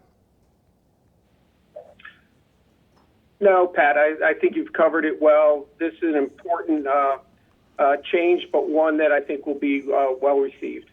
Okay, terrific. Having said that, I make a motion to approve and adopt the amendments to the MTA pension plan. Is there a second or discussion? Will someone second first? Second. Thank you. Any discussion or questions on this item? Pat, it's Linda. I'm going to just recuse. I don't regulate that pension plan, but I do others. So just in abundance of caution. Commissioner, duly noted. Any other questions, comments, or abstentions? All in favor? Aye. Any opposed or abstentions? Other than Commissioner Lacewell? Motion carries. Thank you. I'm now going to turn to Tom Quigley to introduce an action item relating to proposed debarment regulations. I want to note before Tom starts that the Cost Containment Task Force recommendations, that was a committee chaired by Scott Reckler, Commissioner Trottenberg was also on it, Commissioner Schwartz, that those recommendations have been adopted by Jano and his team for some time now and integrated into their operations well over a year ago. These recommendations will also be formally incorporated into the MTA's procurement guidelines and brought before the full board in July. Tom. Thank you, Mr. Chairman. We provided the board with background in a staff summary and briefed the board regarding the process for adopting permanent regulations to establish a procedure for the debarment of contractors as required by New York Public Authorities Law, Section 1279-H. We've had temporary regulations in effect for a while now. After submitting those temporary regulations for public comment, we've substantially revised those regulations to incorporate the public's opinions and viewpoints. We believe the revised regulations are fair and reasonable and add clarity for the contracting community and to all of our vendors. And we're now ready to move forward with the process of substituting permanent debarment regulations in place of those temporary regulations. Accordingly, the MTA seeks board authorization for staff to proceed with publication in the New York State Register of permanent regulations setting forth a procedure for the all-agency debarment of contractors as required by Public Authorities Law, Section 1279-H. These regulations reflect public comment received since initial publication of regulations last year. And also, while we're doing this, we intend to substitute the proposed permanent regulations in place of the temporary regulations that currently are in effect, pending final approval of the proposed permanent regulations, which will come before the board after an additional public comment period. Thank you. Thank you, Tom. Any questions from board members for General Counsel Tom Quigley?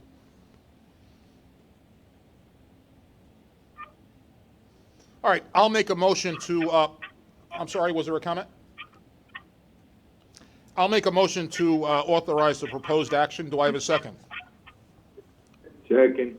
Thank you. All in favor? Aye. Aye.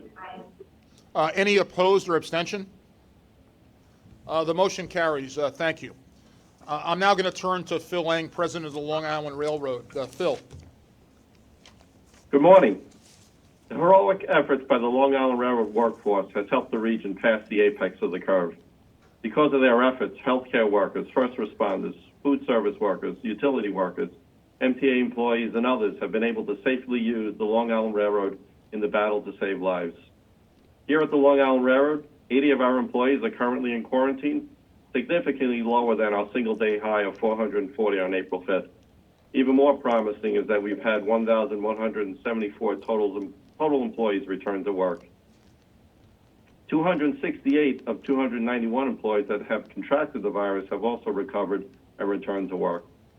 And of the 23 employees currently testing positive, one employee is in the hospital, but she's off the ventilator, tested negative, and rehabilitating. So with every single person that overcomes this illness, the light at the end of the tunnel gets brighter for us. And these improving statistics reflect how the measures we have implemented are working. The dedication of our workforce, both managers and representatives, along with the support of our labor leaders here at Long Island Railroad, has enabled us to continually staff and execute the essential service plan with an on-time performance of 98.3%. As talk of restarting Long Island and New York City continue, I assure all that we have not stopped preparing for that day, putting Long Island Railroad in position to support the restart and contribute to a reimagined New York. We know that a reliable commute remains paramount as we continue to look at ways to restore public confidence in riding the rails. Every day, the Long Island Railroad workforce continues to serve with pride, doing what they do best, which was vital before COVID-19 and now even more critical to the entire region. Long Island Railroad Forward was built on the foundation of planning strategically and executing with urgency so we can better serve both in the short term and in the future. And we've applied that philosophy to accelerating integral maintenance and infrastructure work across the system. On April 30th, we opened 2 new elevators at Murray Hill Station in Queens, making the station completely ADA accessible. On May 2nd, our engineering team oversaw the installation of the 400,000 concrete tie in our system, continuing to make the railroad more resilient and reliable. 1/3 of our entire system now has concrete ties. On May 9th, we completed the cutover from the old Nassau Tower as part of our efforts to improve operations and modernize our system. And with our robust ferry testing program in full swing, we've identified several track locations requiring attention. And with the essential service plan in place, we addressed this by accelerating 4 miles of rail replacement and concurrently installing new concrete ties. And piggybacking on that work, we accelerated the installation of 2 crossovers as part of the new Beaver interlocking just east of Jamaica as we continually look to improve operations. And we've accelerated track work on the Port Washington branch, averting a major summer outage. Using a longer-term outage and extending the limits, we are making Long Island Railroad safer. And on positive train control, I'm proud to say that both our system integrator and the Long Island Railroad staff have found ways to deliver on this vital project. We continue to adjust due to the pandemic, but we remain on schedule. We're reinventing how we deliver. With 223 route miles, 73.2% of our system in full PTC functionality, we're continuing field installations and testing on the remaining segments for PTC. And by the end of May, all of our rolling stock should be updated with the latest onboard software necessary to support PTC. And Amtrak approved our request to operate electric fleet in PTC and Depend, and continues to work with their integrator in developing software for their interoperability with us through Harold. They remain on pace for an alternate solution in the interim. And the committee book has more information and reports. I'm proud of the Long Island Railroad workforce, how they have risen to these new challenges and continue to make the system better and more reliable. The projects and initiatives we are undertaking are not only building for today, but for future generations. So I'd like to end my report with a shout out to a sixth grader, McKenna Beach, our annual safety slogan contest winner. Her slogan, alert today, alive tomorrow, rings true for all of us working at Long Island Railroad and across the MTA. We didn't get to visit you, McKenna, because of this pandemic, but your slogan proudly hangs on a banner at Sayville Station in Suffolk County, near your middle school in Sayville, where McKenna attends Mrs. Chamberlain's sixth grade class. And to McKenna and to all of today's youth, rest assured that the Long Island Railroad workforce is committed to doing our share to keep this region the vibrant place we all love and anxiously wait for to return. We will be stronger, and the future will be bright when we get to the other side of this tunnel. I wish to thank the public for following the state's direction and allowing us to safely provide service to essential workers, and to the board and our labor partners, your support has been instrumental. To all our frontline Long Island Railroad and MTA employees and those behind the scenes supporting operations, you are heroes moving heroes. Thank you. Chairman, that concludes my remarks. Thanks to McKenna of the Sayville School District, and thanks to you, Phil. Any questions from the board for Phil on his report? Okay, thank you. Kathy Rinaldi, please. Good morning, everybody. I want to begin by again acknowledging the tragic loss of another Metro North employee as the result of COVID-19. Kathia Thornton Pope, a car cleaner in North White Plains with 28 years of service, died earlier this month. Kathia was a fighter, and she combated this terrible illness bravely for several weeks. Her death is a terrible blow to her many colleagues and friends in the mechanical department. Our condolences go to her 3 children and her grandchild. As of today, there are 3 Metro North employees, 2 mechanical department employees, and 1 maintenance of way employee who are hospitalized because of COVID-19. The maintenance of way employee has been on a ventilator for more than a month now. Please keep these employees and their families in your thoughts and prayers. Metro North continues to respond to the COVID-19 pandemic and transport frontline and essential workers who play such a critical role during this unprecedented emergency. Although we have begun to see a slight uptick in ridership, approximately 95% of Metro North ridership was lost in April compared to April of last year, which yielded approximately 9,700 rides on an average weekday in April. Since mid-April, we have been operating all-day hourly service and will continue to do so while monitoring conditions to make sure that our customers are still able to maintain social distancing. Overall service reliability remained strong during April as we operated above goal at 98.6%. All service periods performed above goal. Year-to-date through the end of April, we operated 2.7% better than in 2019. For west of Hudson service, the Port Jervis and Pascack Valley lines performed above goal at 95.4% overall.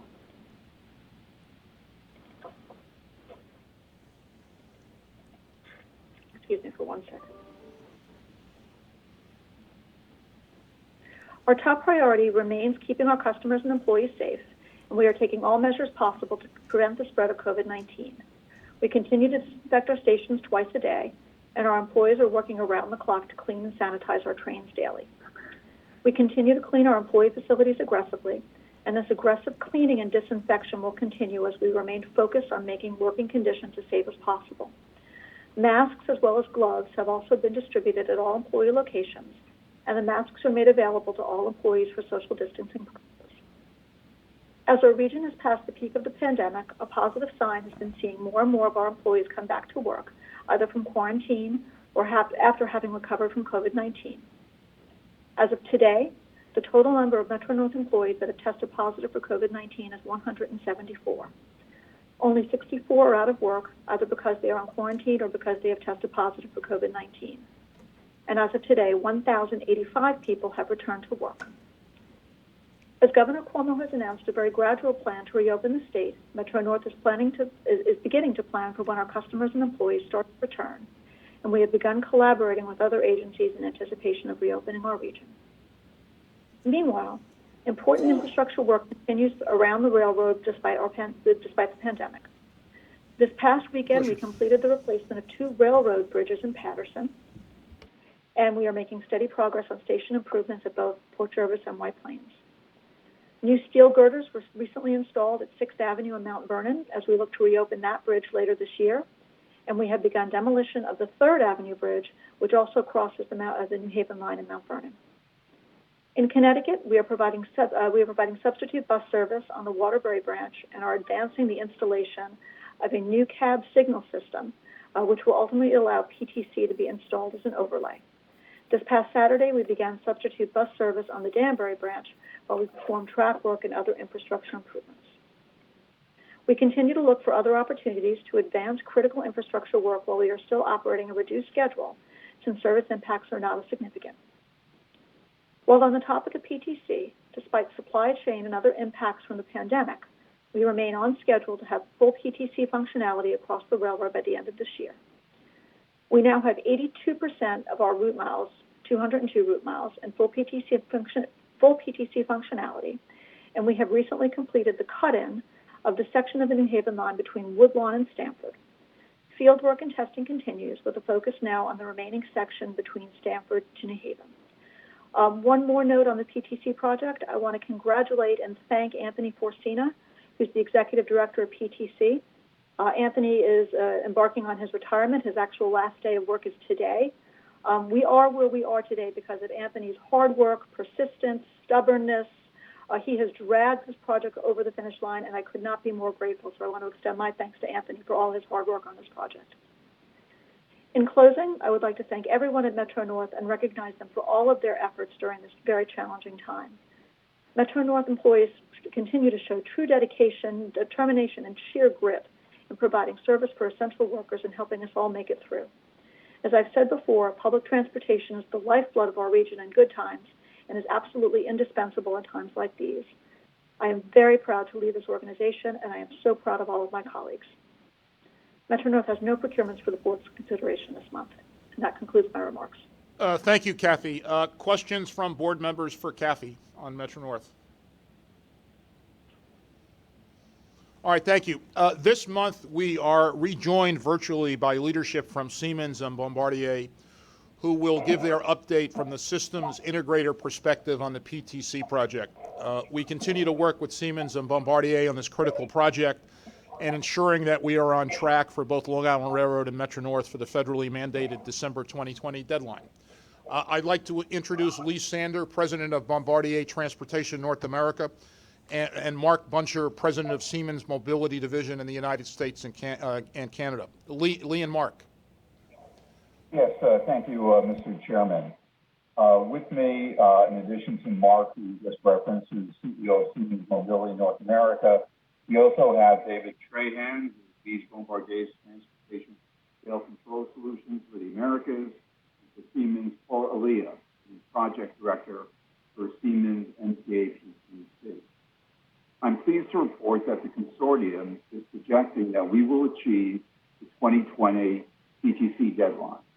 Working most collaboratively as a consortium and most closely with the railroads, we have brought an additional 9 segments into extended revenue service since our last attended board meeting, bringing the total to 22 of 30 segments in revenue service through the committed dates or in advance of those dates. This covers 82% of the Metro North territory and 73% of the Long Island Railroad territory at present and reference. Our coming schedule segment plan shows we will complete 24 ERSD, Extended Revenue Service Demonstration segments, by the end of June and achieve 28 segments by the end of July. For the next release of the MTA dashboard, we hope to be able to show an agreement with the railroad that there are only 2 or 3 segments with yellow traffic lights, and we are actively working to bring these back also to green status.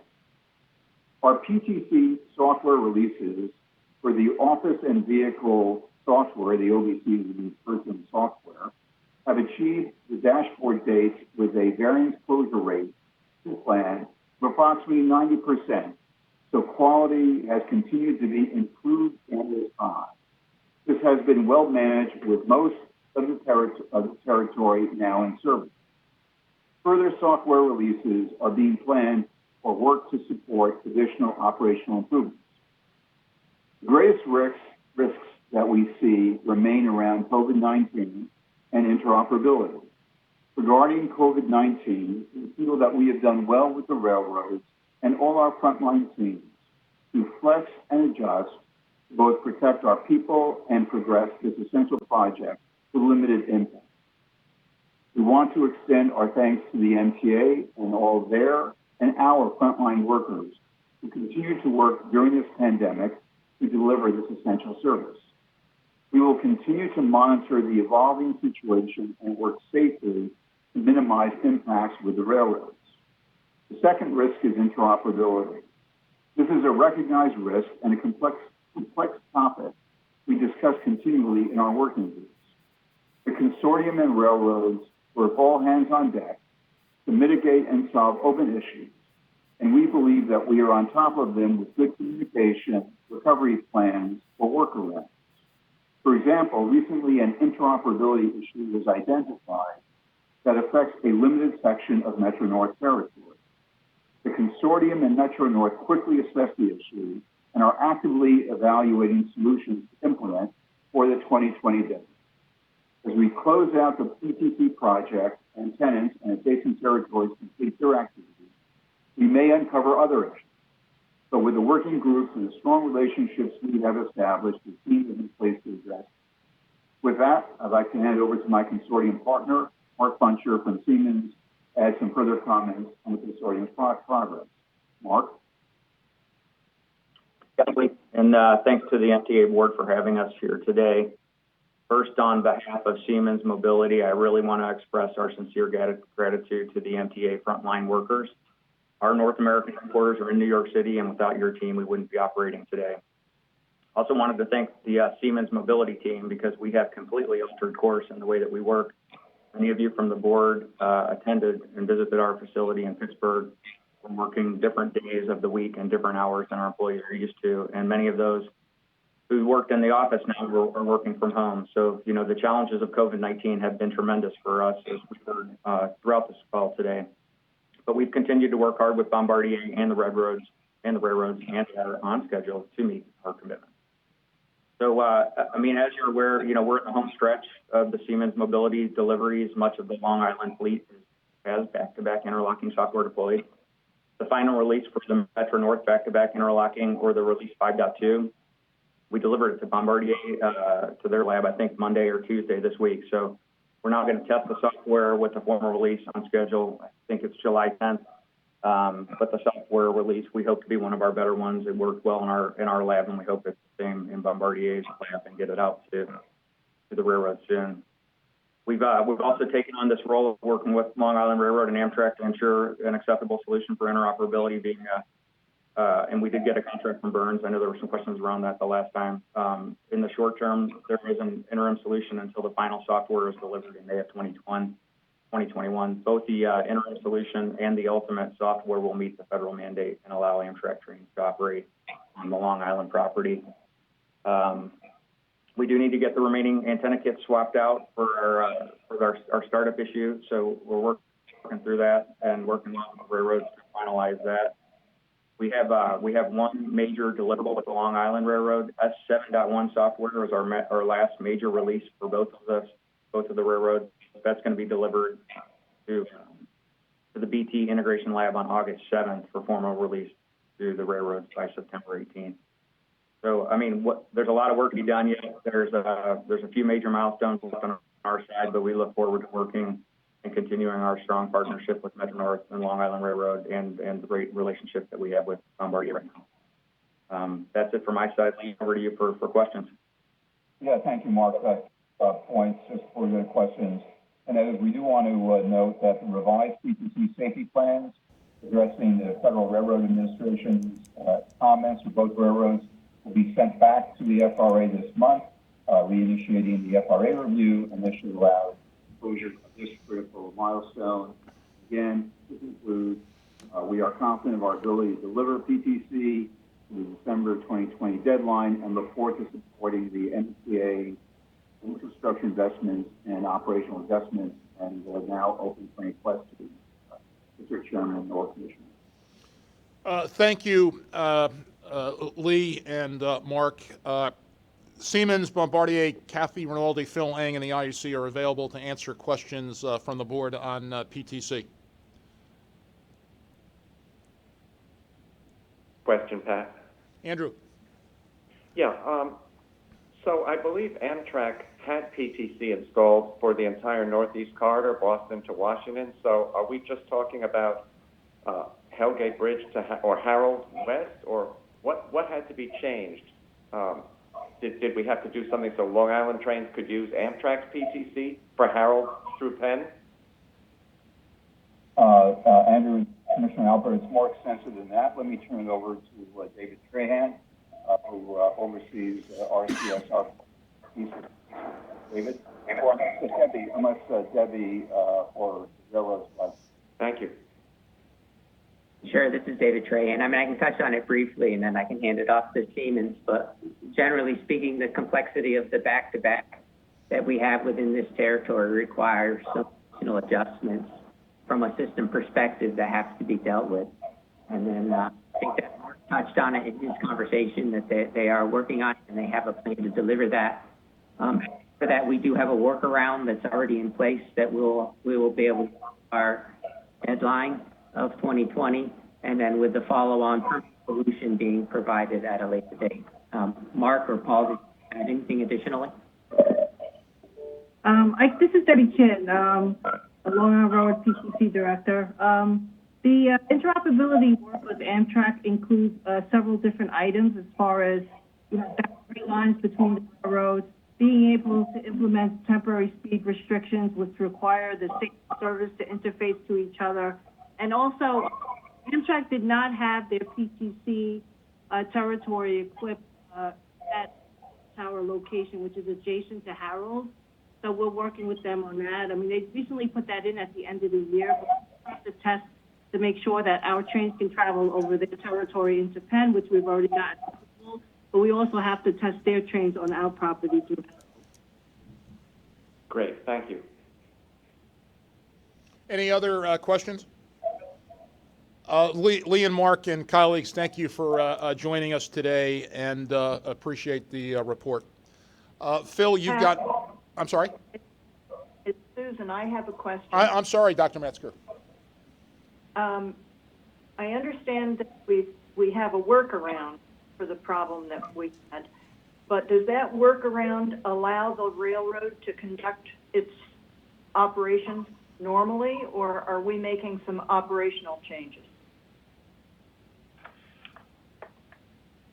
Susan, the ongoing effort working with Amtrak and their interim alternate solution is going to ensure that we can protect our operations. If there are things that we adjust, as long as it doesn't affect our operations and the safety of our train service, then we will work with them. But we will maintain our operations, Susan. Thank you, Phil. And I appreciate the fact that everybody is working well together. I understand the COVID issue. The interoperability issue is one I think we will be concerned about until we're concerned. Thanks. Thank you, Dr. Metzger. Any others before we move on? Okay, good. There being none, Phil, you've got one item for board approval. Thank you, Pat. Yes, this month we have one item. The Long Island Railroad is seeking MTA board approval to award a public works contract to Hitachi Rail STS USA Incorporated, formerly Ansaldo STS USA Incorporated, in the amount of $27,120,264.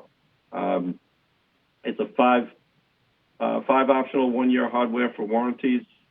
To design, furnish, deliver, upgrade signal system for Long Island Railroad's Babylon to Patchogue segment on the Long Island Railroad's Montauk branch. This work will improve operations, reliability, safety along a 14 miles of double track and 3 miles of single track, all within non-electrified territory, which currently operated under automatic block and manual block signal rules. As part of the Long Island Railroad's commitment to FRA and our PTC implementation plan, this work under this contract includes upgrading the existing 1940s installed outmoded signal system from the automatic block system to a new pre-wired signal enclosure for automatic speed control system. This increases safety, increases train efficiency, and I here submit this procurement for board approval. Thank you, Phil. I'll make the motion to approve this procurement. Do I have a second? Yes, Kevin seconds. Thank you. All in favor? Aye. Aye. Any opposed? Any abstentions? Procurement carries. Thank you. Next, Jano Lieber will present two C&D procurements. Jano. Mr. Chair, Construction Development has two procurement items totaling $11.7 million for consideration this month. Both of these are ratifications, and these items appear on page 43 of the board book. Continuing with the PTC theme we just got into, the first item requests ratification of a mod to the East Side Access Project Traction Power Systems contracts to add testing and installation of the PTC system through the ESA tunnels for the amount of $10.6 million.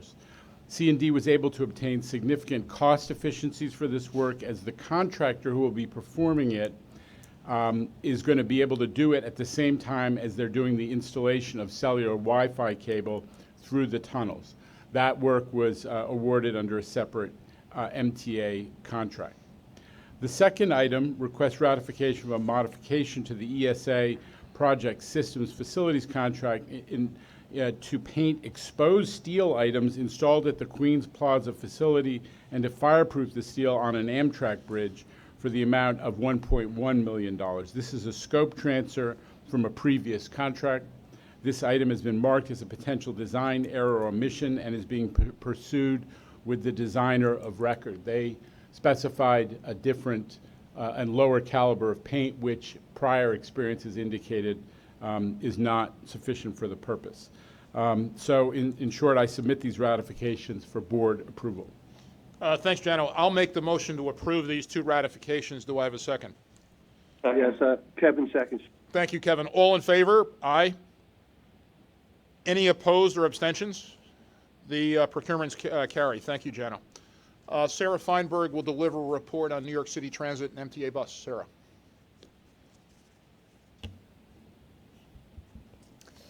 Thank you, Chairman Foy. Chairman Foy and Chief Safety Officer Pat Warren have already gone over much of what we're working on in transit related to COVID, so I won't spend a huge amount of time on those issues repeating their remarks. But let me just start by saying a few things about our workforce.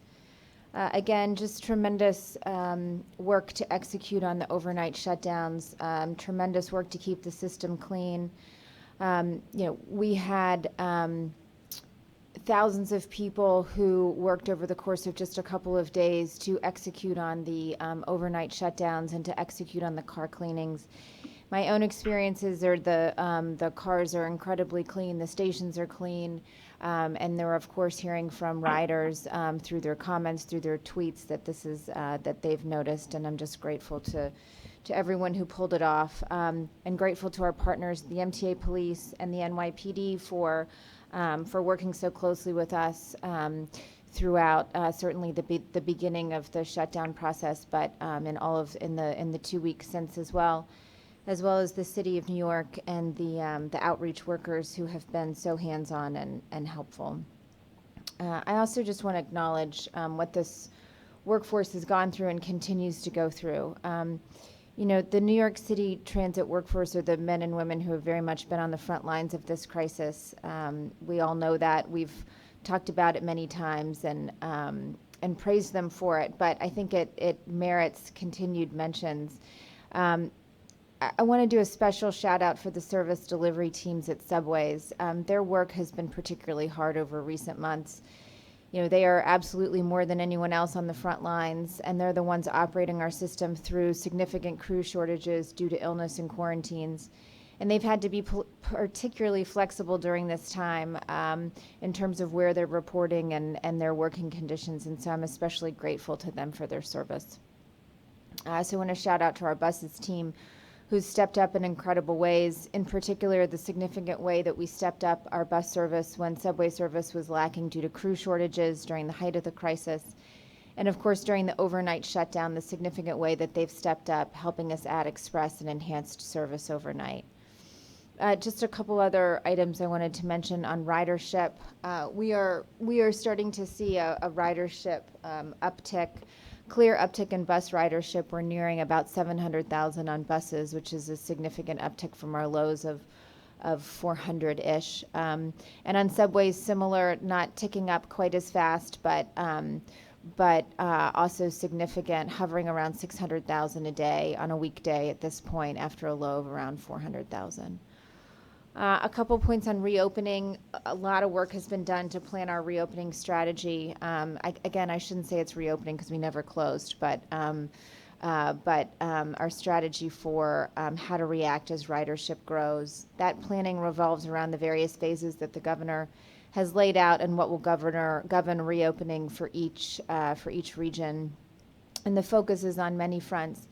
Making sure that we're providing appropriate levels of service, of course, making sure that we're able to continue providing our workforce with PPE and everything that they need to remain safe and healthy, ensuring that the system itself remains as safe and clean as possible for our riders and our workforce, providing guidance to riders about how to best protect themselves and keep themselves safe and healthy, including the pieces Chairman Foy mentioned about in-station communication and guidance for our ridership.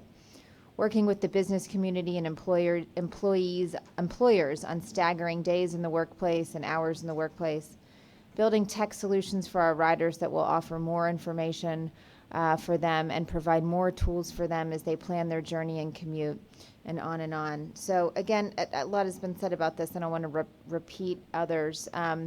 So just one final piece on performance metrics. All the information is included in the board books. I'm obviously happy to take questions as needed and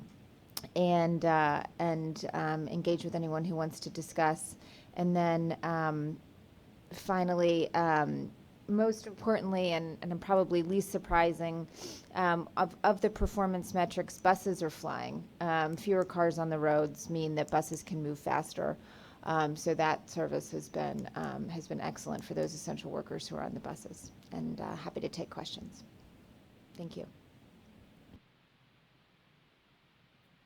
Any questions for President Feinberg?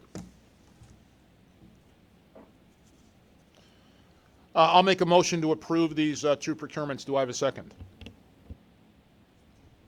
I do have a question on one of those procurements. Yep. Sorry, I made remarks and asked for questions, but I hadn't actually got to that's okay. Forgive me. No, please. Doing something else for a minute. I understand. The New York City Transit procurement package includes two items for an estimated $20.7 million. The first item for $19.3 million is a contract with Arva Industries for the purchase of 12 3-ton crane cars that are used to perform the lifting and placement of all track components, such as rail, ties, and other equipment to support the New York City Transit track maintenance program and capital track replacement efforts. They will replace the existing crane cars that are approximately 30 years old.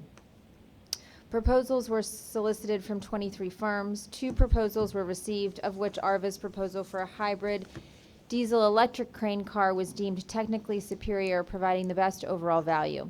This hybrid technology will provide reductions in emissions. The second item in the amount of $1.4 million is a modification to a contract with LK Comstock and Company to provide signal system modernization of the Kings Highway interlocking on the Culver 6th Avenue line in Brooklyn. This modification will cover costs associated with changes to the girders to address differences in track elevations and ensure proper vertical alignment. And this work will take place in an upcoming general order. I submit these procurements for board approval. Thank you. I'll now make the motion to approve these two procurements. Do I have a second? I have a question, Pat. Andrew. Yeah, Sarah, I'm assuming I'm correct, but tell me if I'm not. On the Comstock item about the interlocking at Kings Highway, the text in the procurement mentions computer-based train control. I assume it meant communications-based train control? Correct. Okay, so that should be corrected. All right, thanks. Thank you. Thanks, Andrew. Any other questions? Do I have a second? Second. All in favor? Aye. Aye. Any opposed or abstentions? Thank you. The procurement carries. Thank you, Sarah. Next, let's hear from Bridges and Tunnels. Danny, please. Thank you, Mr. Chairman, and good afternoon. I'm proud of B&T employees and thank them for all their efforts throughout this crisis. They have risen to the current challenge as they have as so many times in the past by ensuring a safe environment at our facilities, addressing the customer needs, and maintaining our core business while planning for the next steps. The best way we can show gratitude to our employees is helping them stay safe. Bridges and Tunnels has done everything it can to reduce potential COVID-19 exposure so that B&T employees can continue to serve our customers and care for their families. As we proceed together on the road to recovery, safety will remain a top priority because it is essential to maintaining our forward progress. In both words and deeds, I thank B&T employees for their hard work and dedication and know that we can all rely on them to meet the challenges in the future. Although our attention is primarily focused on helping the region recover from this pandemic, hurricane season is less than 2 weeks away, and we cannot lose sight of our storm preparedness. I'm happy to report that earlier this month, B&T tested our flood mitigation measures at our Queens Midtown and UL Cary tunnels. These tests featured the closing of massive floodgates that were installed at each tunnel portal after Hurricane Sandy. As the 2020 hurricane season approaches, Bridges Tunnel employees will stand ready to seal our tunnels to prevent flood damage, helping to keep our infrastructure safe and the region moving. Finally, Mr. Chairman, B&T does not have any procurements or action items this month, and I thank you and I wish everyone and your families well. That concludes my remarks. Thank you, Danny. Next is the Finance Committee, and I'll call on David Keller. Good afternoon, everyone. There are 2 Finance Committee action items this month. The first action item is from MTA Finance Department, which is seeking MTA board approval to conform its existing criteria for financial institutions eligible to provide short-term liquidity under the Series 2013 Transportation Revenue Anticipation Note Resolution, the Working Capital Revolving Credit Facility, adopted on July 24, 2013, to a 2016 board-approved criterion to provide new lines of credit for working capital, liquidity, and capital facilities. The second action item is from MTA Treasury Department. Pursuant to the requirements of the Public Authorities Law, Section 2925, the Treasury Department is providing the MTA Board information on the MTA portfolio investment performance for the period January 1, 2019 through December 31, 2019, and is seeking to obtain board approval of the MTA 2019 Annual Investment Report and obtain board approval of the MTA All-Agency Investment Guidelines. Further details on these action items are provided in the staff summaries on pages 55 to 57 of the board book, and in the investment reporting guidelines are included in the exhibits to the MTA board book. Pat McCoy is available to answer questions on the first item, and Josie Ancodio is available for the second. Thank you, David. Are there questions on these Finance Committee matters? Mr. Chairman, it's Linda Lacewell. I'll recuse and abstain on these 2. Thank you. Understand, Commissioner. Thank you. There being no questions, I'll make a motion to approve these items. Can I have a second, please? Second. Thank you. All in favor? Aye. Any opposed or abstentions? Thank you. Motion carries. Next, we'll hear from MTA Chief Procurement Officer Kavesh Iyer. I'll note that Commissioner Lacewell is going to recuse from both of these procurements as well. Kavesh. Thank you, Mr. Chairman. MTA headquarters has 2 competitive procurement actions totaling $4 million. There are modifications to extend contracts with Metropolitan Life Insurance Company and Cigna Life Insurance Company of New York. The extensions will allow the vendors to continue providing life insurance, accidental death and dismemberment, short-term and long-term disability benefit plans. Additional details of the procurements are found in board book starting at page 64. There are no non-competitive actions nor ratifications proposed this month. I submit these items for a vote. Thank you, Kavesh. Any questions on these items? I'll make a motion to approve the procurements. Do I have a second? Second. All in favor? Aye. Any opposed and any abstentions other than Commissioner Lacewell? Thank you. The procurements carry. David Florio, please introduce the real estate item. Thank you, Mr. Chairman. Real estate has one action item for consideration and approval for New York City Transit. It's a lease of space to provide crew quarters to MTA bus operators at 2105 Flatbush Avenue, Brooklyn. There are, in addition, Mr. Chairman, 4 information items, and I'm happy to discuss or answer any questions regarding the entire agenda. Thank you, David. Any board member have questions for David Florio? If not, I'll make a motion to approve the real estate item. Can I have a second, please? Second. Thank you. All in favor? Aye. Aye. Any opposed or abstentions? Thank you. The real estate item carries. Phyllis Rackmuth will now introduce the annual meeting of FMTAC, First Mutual Transportation Assurance Company. Phyllis.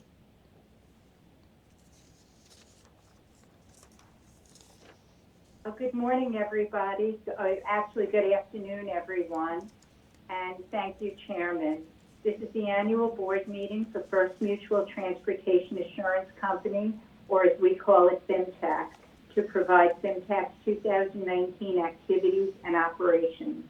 FMTAC is a subsidiary of the MTA and is a pure captive, providing insurance to the MTA and the agencies. The 2 biggest programs in FMTAC are the all-agency property insurance and excess liability. FMTAC is the first licensed New York State captive and has been in operation since December of 1997. For informational purposes, the FMTAC book was provided prior to today's meeting. The book contains the annual newsletter, which provides a summary of 2019 activities, a draft of the audited financial statement, the statement of actuarial opinions setting forth the independent actuary's determination that the reserves reported to the year 2019 meet the captive insurance laws of the state, a regulatory compliance checklist for 2020, an investment report, and materials describing FMTAC's captive manager advisors, including Marsh Captive Solutions, BlackRock Financial Management, and Oliver Wyman. Valerie Bannon, the Chief Investment Officer, is also on the line with me should you have any questions. That concludes my report. Phyllis, thank you. Any questions from any board member for Phyllis? Okay, thank you, Phyllis. Michelle Thank you, Woods. Chairman. I'm sorry. Thank you, Phyllis. Thank you, Pat. Michelle Woods will address the audit committee items. Michelle. Thank you, Mr. Chairman. We have one item for the audit committee members that requires a vote. The MTA's public accounting firm, Deloitte, has completed their audit of the 2019 financial statements. Deloitte has provided a memo detailing the results and conclusions of their examination to the audit committee. Jill Strohmeyer from Deloitte is on the line to answer any questions. In addition, MTA management has reviewed the MTA consolidated financial statements for year-end December 31st, 2019. Management has indicated that the financial statements are complete, accurate, and prepared in conformity with generally accepted accounting principles, using the latest GASB accounting pronouncements. Noemi Lopez, the acting MTA controller, is available to answer any questions. Great. Any questions for Deloitte or the agency controllers for the year-end financial statements? Okay. Do I have a motion from a member of the audit committee to accept the audited financial statements, please? I make the motion, Pat. Thank you, Hada. Do I have a second? Second. Thank you, Commissioner Jones. This vote is only for members of the audit committee. Are the audit committee members in favor? Yes. Yes. Thank you. Any opposed? Thank you. The 2019 year-end financial statements are accepted. Michelle. The remaining item on the agenda does not require a vote. The General Counsel's reported on contingent liabilities, third-party lawsuits, in a call with Deloitte on May 19th to ensure all current information has been reflected in the financial statements. The General Counsel's will update the Audit Committee as needed in a future brief. This concludes the May work plan for the Audit Committee. Michelle, thank you. Michael Gardner will now address Diversity Committee items. Yes. Good morning, Board and Chairman Foy. I hope everybody is doing well. I'm going to report briefly on our MWDB initiatives and EEO and Title VI metrics. And let me just say that the theme this morning is going to be, even in times of a crisis, there are still opportunities, and we have some great stories to tell with our MWBE and DBE program. Let me just say that our outreach efforts have been curtailed, but we've been doing other innovative things, and we look back in a previous time frame from January through December of 2019. We reached out to 1,500 companies that we touched, attended various events. After those firms were certified, there were $390 million in contract awards, and there were 365 payments on those awards, including those MWBE contracts that we had historically been making payments on. Let me also state that with respect to DBE certification, that number has increased from last year. Last year, they were 22 firms who were certified. This year, there are 26 firms that are certified. So there is an enthusiasm that there is contract opportunities at the MTA. So we are having a robust response with regard to our MW and DBE efforts. Let me also talk about the 2020 EEO activities. The MTA currently has 73,454 employees. 13,190 are females. 51,291, or 70%, were various ethnic minorities. 2,096, or 3%, are veterans. And so the MTA is a very diverse workplace. However, there needs to be an emphasis on improving in certain numbers with respect to ethnic groups, including blacks, Hispanics, and women in certain job categories. Let me give you a quick update on the MTA's award-winning small business mentoring program, in which we changed state law in order to incorporate this program. And as many of you know, the governor has extended this program for the next 10 years, and our program is now a state law. Since the inception of the program, there has been 429 contracts awarded for $450 million. Now, these contracts were awarded to smaller contractors who under ordinary circumstances would not have had the ability to work at the MTA because of our focus on mega contracts and bundling. So we are working internally with JANO and the C&D staff to make sure that we allocate projects to this award-winning program, which once again is a New York State law. Let me talk about the MWDBE contract compliance. As many of you know, that we have a 30% MWBE goal. We are currently at 27%. We also have a 6% SDVOB goal. We are currently at 4%. And we have a annual DBE goal of 18%. We are currently at 17%. We were at 26%, but due to a lack of construction projects that were not awarded during the most recent 6-month period, has had a downward effect on our DBE goals. Hopefully, as we emerge from this crisis, there will be an emphasis of putting more capital construction projects in the small business mentoring program and the federal program, which allows these contractors to bid on contracts up to $3 million. Let me talk about capital projects for a minute. On our FTA funded projects in capital, we are achieving roughly 22% of DBE inclusion. And with regard to our New York State funded projects, we are currently at 12% MWBE inclusion and 11% in WBE inclusion. Let me give you a great metric. 3 years ago, we looked at the number of legal fees that were being paid to outside law firms. We found out that the MTA was paying a total of 4% to state-certified MWBE law firms. Since 2017, that number, as of this year, March 31st, which is the last month of the fiscal year, that number is up to 20%. So 20% of our legal fees now are being spent with state-certified M&WBE law firms.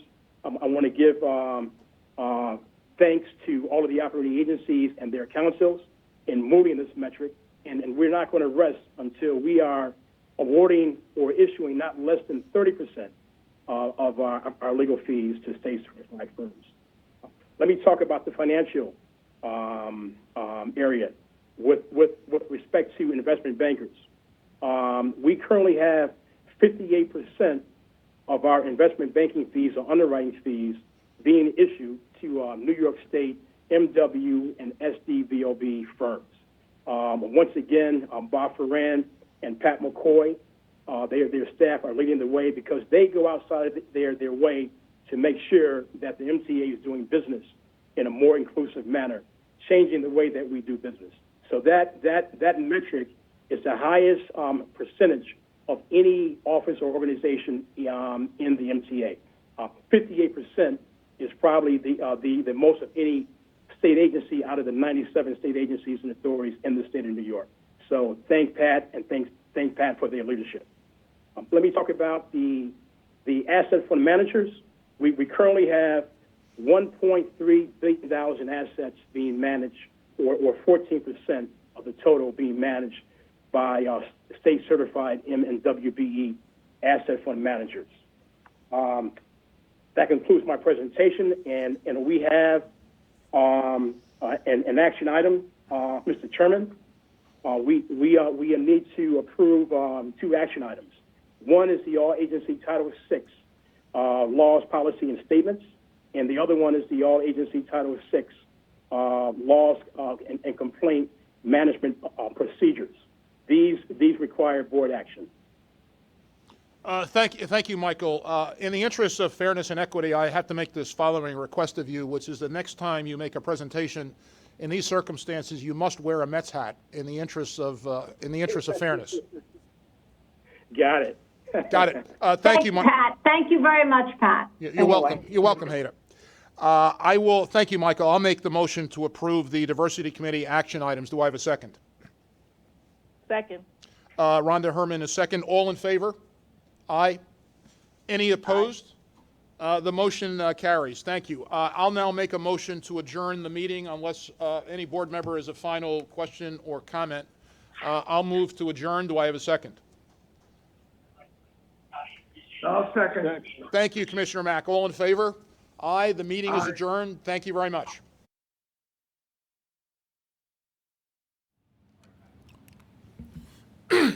Thanks for joining us. I want to start with two items before taking your questions. One, yesterday's event at Corona Yards I think is extraordinarily important because it is applying technology that's decades and decades old, ultraviolet light, which is a proven technology and used extensively in hospital and emergency room and operating room environments, and applying it to transit. The news yesterday is the important news that Dr. David Brenner, director of the Center for Radiological Research at Columbia University's Irving Medical Center, has shown that ultraviolet light, which has a propensity or part of its effectiveness is killing viruses, that it will eradicate the COVID-19 virus. That's extraordinarily important. As he mentioned yesterday, that research has to be peer-reviewed. He intends to publish it, but we're extraordinarily excited about this important confirmation of the COVID-19 eradication features of ultraviolet light. Many of you saw it yesterday. It's deployed without customers or employees near the train car, the subway car, or the work area. The second thing is I want to reaffirm the importance of getting $3.9 billion of federal funding. The House bill led by Speaker Pelosi, Chair Nita Lowey, Congressman Hakeem Jeffries, Congressman Espaillat, and the entire New York congressional delegation extraordinarily important that we get $3.9 billion. That's the midpoint of McKinsey's work for the amount of revenue loss and increased expenses that we're going to have in 2020.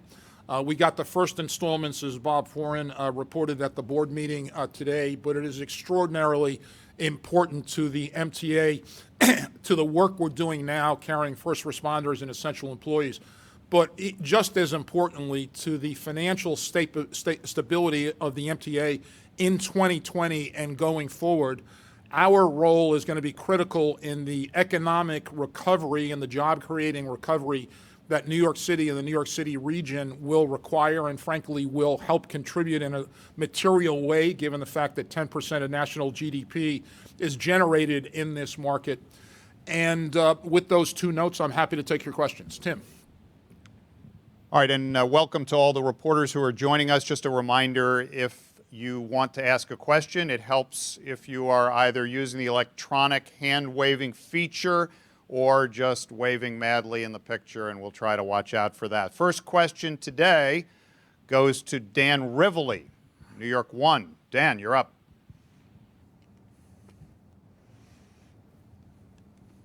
City Transit say there was a significant uptick in ridership. Hey, Dan, we missed the first part. You must have been on mute. If you could start the question over again so Pat can hear it, that would be helpful.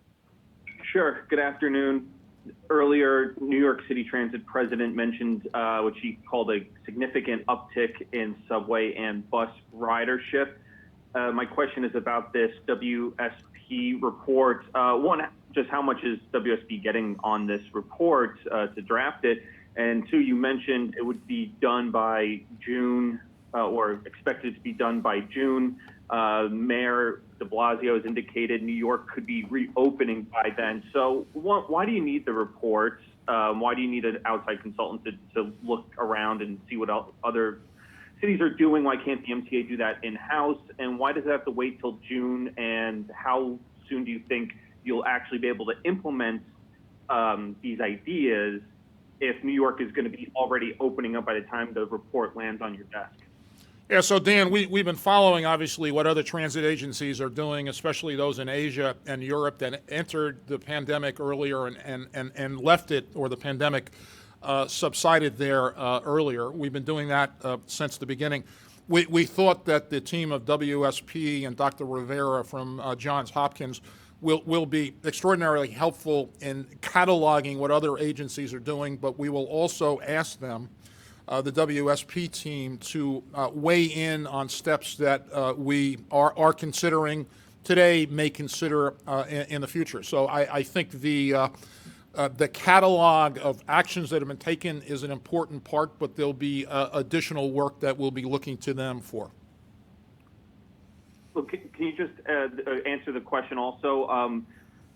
When do you expect to implement these guidelines or these? Well, Dan, as you know, the answer to that question is we began implementing steps on March 3rd, right? The first confirmed COVID case in New York was March 1st or 2nd. We began the disinfecting regime, which we've ramped up serially. We began the disinfecting and cleaning regime on March 3rd, and we've taken a series of steps throughout March, throughout May, and April and May. We're going to continue doing that. So it's not a question of we're waiting for anybody to take action. We've been taking action since the very first days of the pandemic in the United States. And on to David Meyer of the New York Post. David. Yeah, I have two questions. So I hope that I can get a follow-up after the first. Pat, we had this conversation today about pensions. I'm wondering if the MTA has seen a surge in retirement since the pandemic began, and whether you can quantify that. So the answer is, I asked the question, and David, I'm told that there's been no surge in retirements. All right, and then my second question is in regards to Pat Warren's comments earlier about the COVID-19 rates in comparison to other industries and agencies. I'm wondering if you all can share that data with us, and whether it is as a whole, or just New York, or city bus employees, city bus and subway employees only. Look, I'd say a couple of things. Obviously, New York City and New York State and the region are the epicenter of the pandemic. We've suffered grievous losses here. We're not epidemiologists, but we will report the MTA's information. With respect to other agencies, you should talk to the other agencies. The data that we have looked at suggests that the suggestions that were made at today's meeting weren't accurate. And on to Paul Berger with the Wall Street Journal. Paul, you are up. Hi, Pat. Good afternoon. Afternoon, Paul. I think Dan asked how much the report was going to cost, and I don't believe you answered that. So Yeah, I didn't. I'll ask Tim Minton to come back to you on that, to both of you.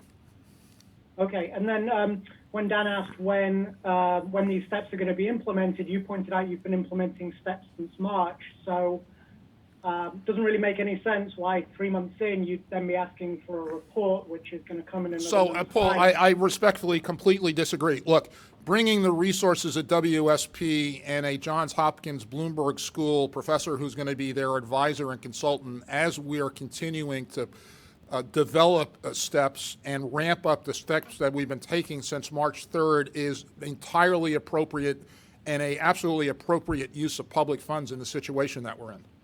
I'm frankly surprised that more transit agencies around the country haven't taken the step, but we're taking it.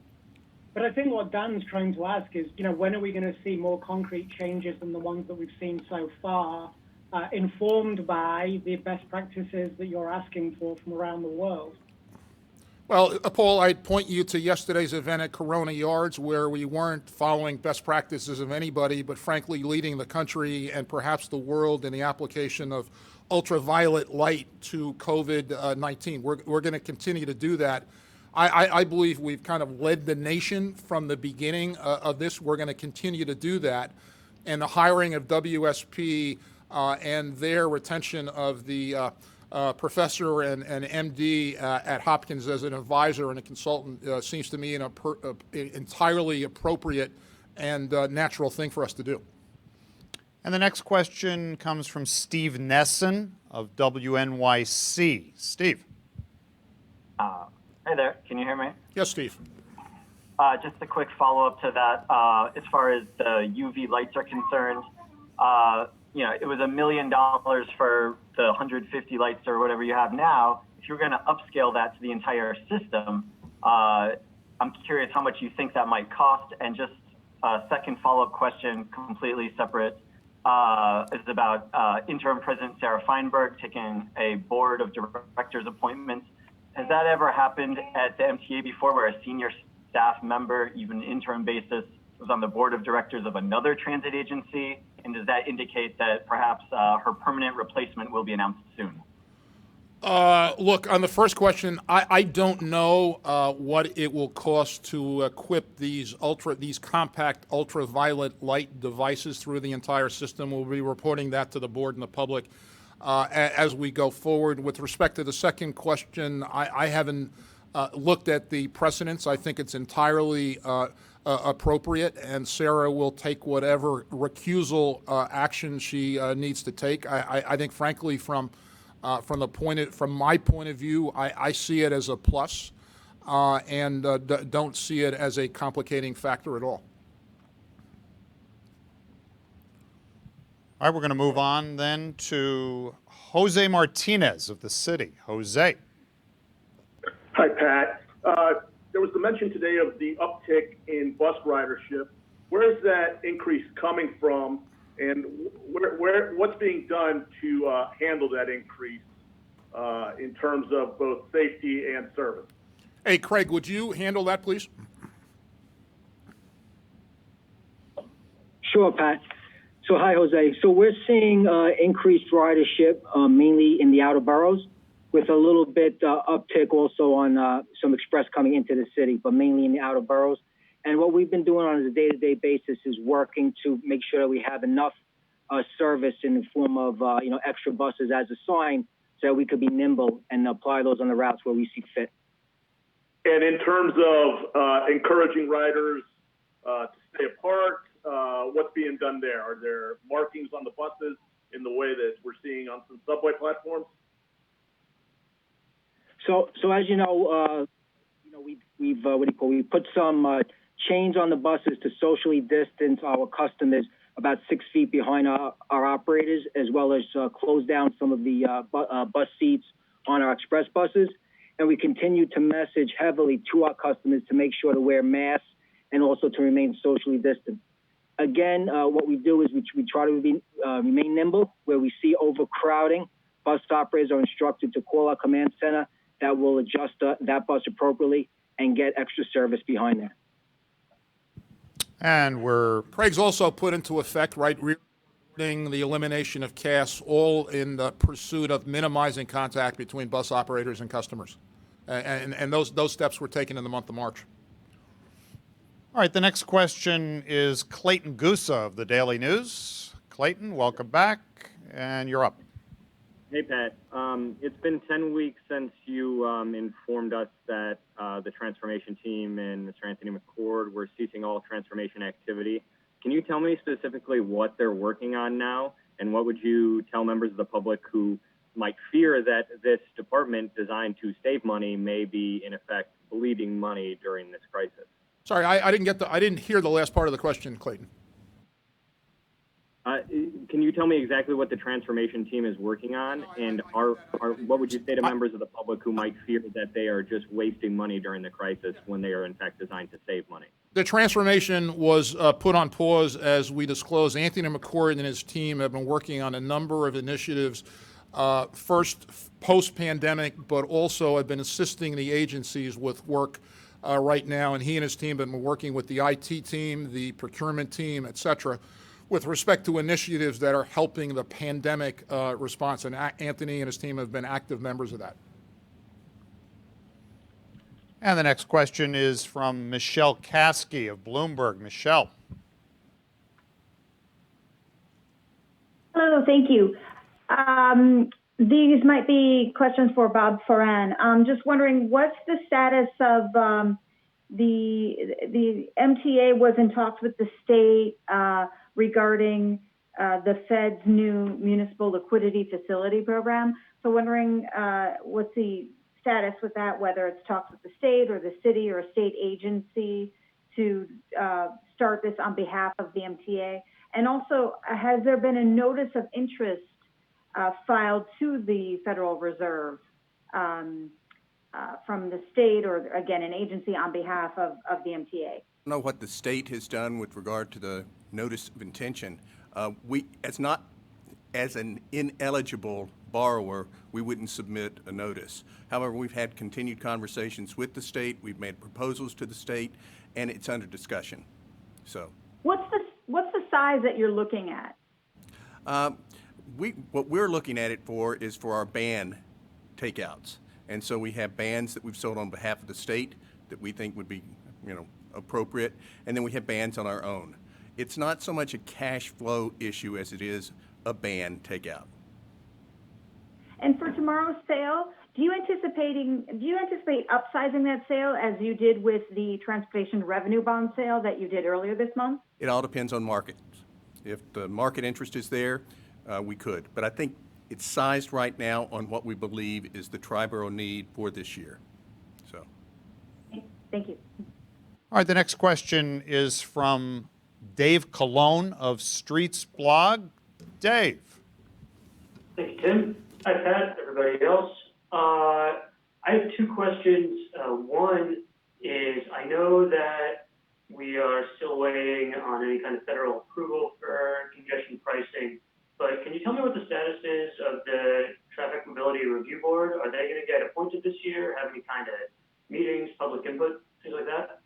Yeah, the members of the Traffic Mobility Review Board have not yet been appointed. Obviously, it's been disappointing. Washington's response to congestion pricing, central business district tolling, has been disappointing. We've met with the U.S. DOT over a dozen times. The first meeting was in April of 2019, days or a week or 10 days after the passage of the state budget that included central business district tolling. All the information that DOT had requested was furnished in December of last year or January of this one. We continue to meet. I can tell you, and there's been no response or decision by U.S. DOT. We're in constant dialogue with them. From an MTA point of view, I can tell you that the project continues to be on time and on budget, but there is only so far that we can take it without the federal government making a decision. It's obviously a material part of the funding for the $51.5 billion capital plan, and we are eager to move Central Business District tolling forward and are working. Allison DiSereno and her team are working it every day. But do you need that federal guidance before the TMRB gets appointed then? I don't know that we need federal guidance for the TMRB, but we're continuing to work to put ourselves in a position where we can present issues to the TMRB. Right now, we're focused on advancing the federal process and continuing to advance the portions of the project that the MTA is responsible for. From a project point of view, Allison and her team continue to be on time and on budget. And then earlier in the meeting during the public testimony, we heard that there were some complaints from people in Queens who were waiting 20, 30 minutes overnight for the overnight bus service. Is the MTA hearing anything like that? I mean, how do you kind of keep an eye on hotspots where people are saying this isn't working for us?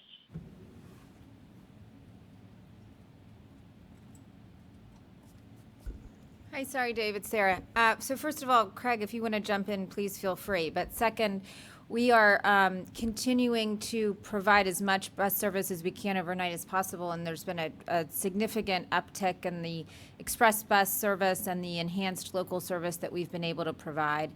And we've seen significant riders take advantage of that. For those who were dependent on our overnight subway service, who are no longer able to take the subway, obviously, from 1 to 5, and who are essential workers and who are going to their jobs in those hours and whose bus commute would require more than 2 transfers or would take more than an hour and 20 minutes, we're providing the for-hire vehicles. That program is running smoothly. I'd say it, and it's a good option for those who need it. Later this week, we'll start verifying the employment of those who are using the service in order to make sure that we are executing the program well. Craig, do you want to jump in on the specific Queens question? Sure, Sarah. So we've been keeping a very close eye on social media complaints as well as general complaints around our bus service, as well as watching our passenger counters daily to see where there might be potential for overcrowding or need service.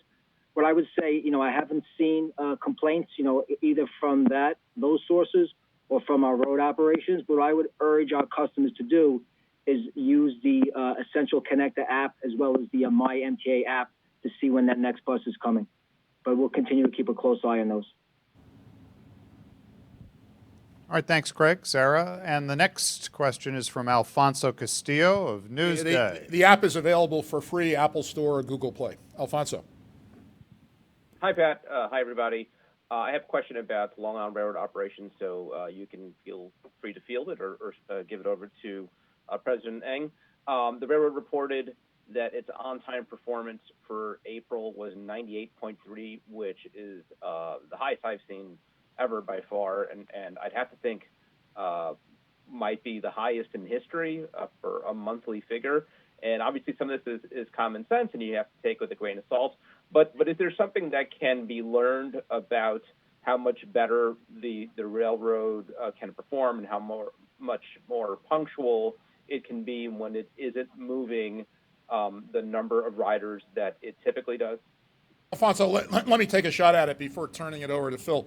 We reported the number, the Long Island Railroad and Metro North and Transit reported the number because we reported every month, pandemic or not. Obviously, the numbers for March and April or May are not representative of a normal operating environment, but we report it anyway, because if we didn't, you all would properly be asking the question, why aren't you reporting it during the pandemic? I'll leave the question to Phil if there are any lessons to take away from the the on-time performance. Certainly. Thank you, Pat. And Alfonso, it is our highest. And I do say that certainly the ridership, and we all knew that the system that we ran, kudos to the men and women here at Long Island Railroad for being able to put together a schedule that, as you had once, talked about, we're carrying 91 million riders a year. And in doing that, we were always running trains in a fashion that pushed our infrastructure to the limits, which is why the capital program projects like East Side Access, Mainline's third track expansion are hugely invaluable towards building the railroad for the future.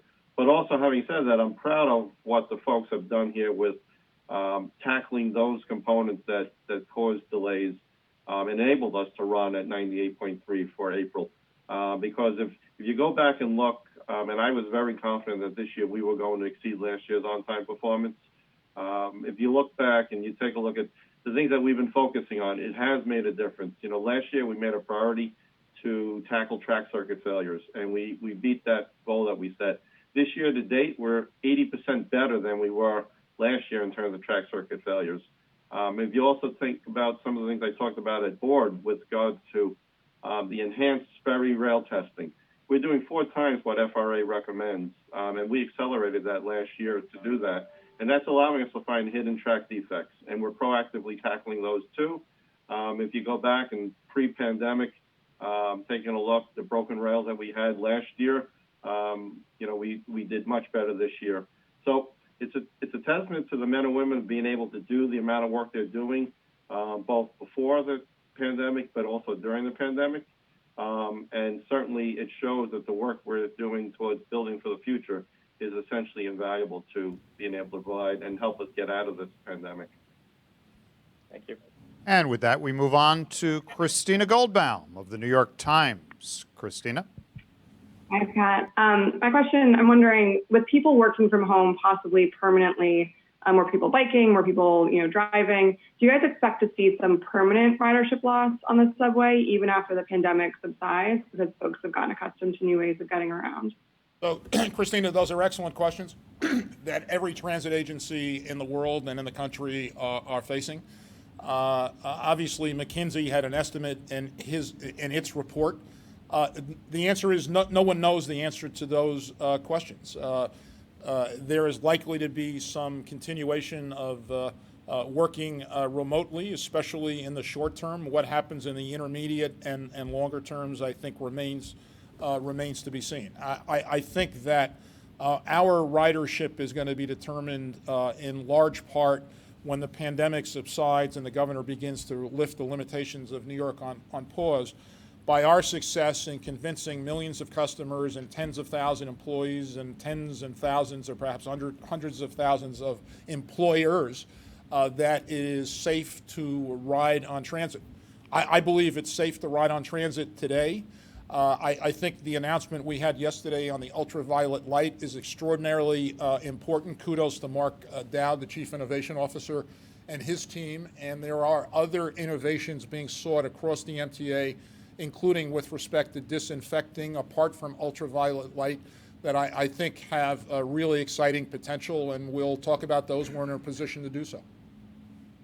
And what would you tell, even you've said that it's going to be nearly impossible to keep, 6 feet from other riders as people begin to return. So what would you say to people who are concerned about maintaining social distance, in a place where it's nearly impossible to do so, even if disinfecting is happening? Or the answer to that question is our approach is going to be the approach we've taken since before the pandemic started and every day of the pandemic, which is we're going to take advice from public health officials at the local level, at the state level, at the national level. We're not medical doctors. We're not public health officials. We're not epidemiologists. We're acutely aware of our limitations on that. And we're going to continue to take advice from experts. And that's one of the reasons that we brought the WSP team on. And they brought on Dr. Rivera from Hopkins to help do this report, but also to be available as a resource going forward. Please, Sarah. With that, I just make one remark about social distancing? So I think if you look at what the medical and health experts have said, they say that ideally in one's life, one should try to keep social distance. And when you have to interact with other people, outside of the people that you live with, you should be vigilant about your mask use and trying to maintain 6 feet.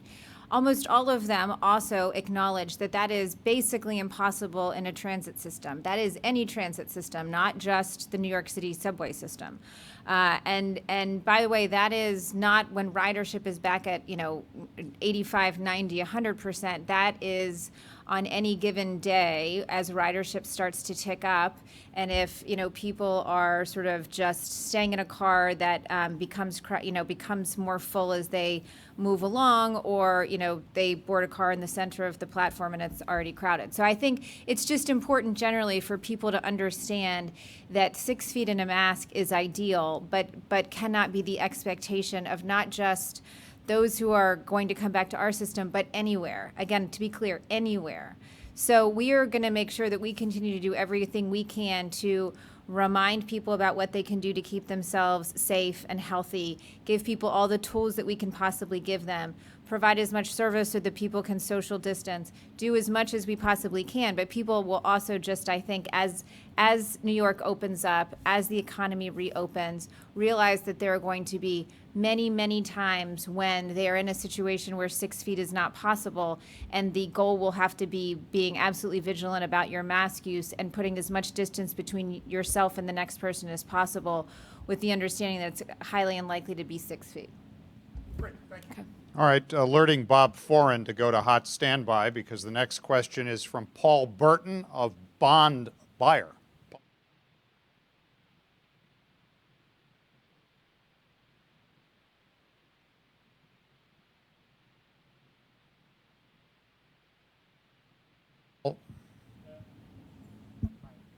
Paul, you're going to need to unmute. There we go. Looks like you're unmuted.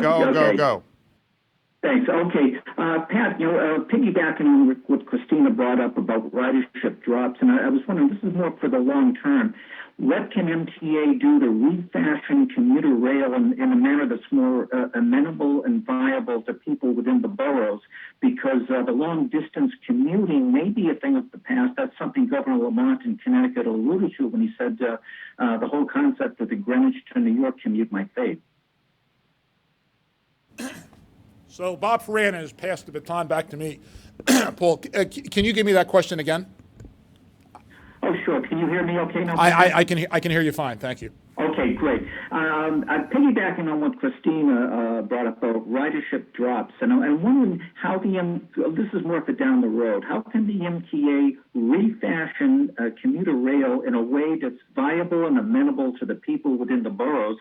Because with the whole stay-at-home trends, long-term commuter rail ridership might drop. Governor Lamont in Connecticut alluded to that recently. He said the Greenwich to New York commute may be a thing of the past. Well, look, Governor Lamont knows Connecticut a lot better than I do, so I'm not going to address that. Look, I think that 91 million people rode the Long Island Railroad last year. I don't have the number at my fingertips. Kathy Rinaldi can provide it, but a similar number rode Metro North. Some significant portion of those customers on both Metro North and Long Island Railroad, actually I'll say significant and growing numbers of customers, were outer borough customers. I personally ride the Port Washington line, which stops in Little Neck and Flushing and Auburndale and Murray Hill and Flushing Main Street and Auburndale, if I didn't mention it, stops in Woodside, and the same is true with respect to other Long Island Railroad and Metro North trains today. We have programs in place to increase ridership from the outer boroughs. That was one of the things coming out of the 2019 budget, and the fund was created to fund those types of programs. I would expect that, the other thing I ought to add is obviously the East Side Access and Third Track projects, Third Track in particular, will increase significantly the ability of residents of New York City to commute to employment in Nassau County and Suffolk County. And obviously, a significant number of Kathy Rinaldi's customers commute north in the morning rather than south to jobs in Stamford and other business centers. I expect those trends to continue, Paul. All right, and one more from Paul Berger of the Journal, who's got his hand up again. Paul, you're back. Oh, hi. Thanks very much, Tim. Hi, Pat. I was just wondering, again, just going back to this WSP report, you and some of your colleagues have mentioned some really interesting things in the last few weeks, as Sarah was alluding to, like the idea you can't maintain 6 feet, but what should the standard be on transit? And you, Pat, have talked a number of times about the idea of an app that you could, that you would have to use in order to book a bus or a train ahead of time. So given that the clock is ticking, given that everyone is wondering how and when the city and state in this region are going to ramp up, like, in your mind, when do you expect to start implementing or deciding you cannot implement any of these measures? Like, what will we see in June and July and August? Well, look, for what we see in June, July, and August, Paul, we're going to have to wait. We're not in a position to make announcements today. I do want to go back to the point I made before, which is that since the beginning of this process, the pandemic rather, going back to March 3rd, we began disinfecting and cleaning cars on a schedule which we've ramped up substantially. We've put protections in place for customers and bus operators on Craig's buses. We've done the same thing with respect to Sarah and Sally Libera's subways. Kathy Rinaldi and Phil and Danny DiCrescenzo have done the same thing with respect to their agencies in terms of protecting public health and of customers and employees. That effort's going to continue. We're exploring a number of things, some of which will be implemented, some of which will be implemented in ways that are different than we're currently contemplating, and some may be implemented down the road. Obviously, the best and most recent example of that is the ultraviolet light announcement yesterday at Corona Yard, which I think is extraordinarily important. We're gonna do a pilot. Kudos to Mark Dowd and his team, and we're gonna see how it works operationally on subways and buses, and importantly, employee workplaces. And then we'll do the same thing with respect to the Long Island Railroad and Metro North, and more broadly throughout the organization. Bottom line is a lot's been done. I think we've led the nation in distribution of masks and gloves and PPE, but also taking steps to protect our customers and our employees, and we're committed to that going forward. All right, thanks, Paul. And we're going to wrap it up today with Clayton Gusa. And Pat, I would observe that he has given the electronic indication for this will be a quick one. So we'll see. Clayton, what is that indication? Well, we'll ask Clayton. A quick one. I got it. Relatively quick. 1.5 parts to it. I might have missed this earlier, but do you have an update on the number of MTA employees who passed from COVID, broken down by sub-agency? Is the number, and Tim will get you the breakdown. I just don't have it at my fingertips. But you cut out there. Could you repeat that number? 123, sadly. And then just one more quick part, Pat. In layman, you guys, the lawsuit that was filed last year surrounding debarment regulations was dismissed.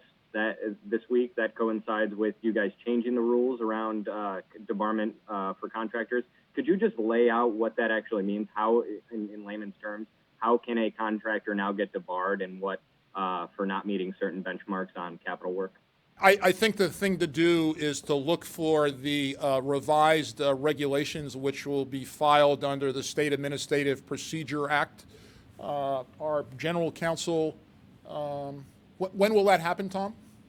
Either this afternoon or tomorrow morning at the latest. Okay, general counsel says either this afternoon or tomorrow morning at the latest. The regulations, as he said at the board meeting, have been revised in response to public comments. All right, and thanks to everybody. Have a great afternoon, and we'll see you next time. Thank you.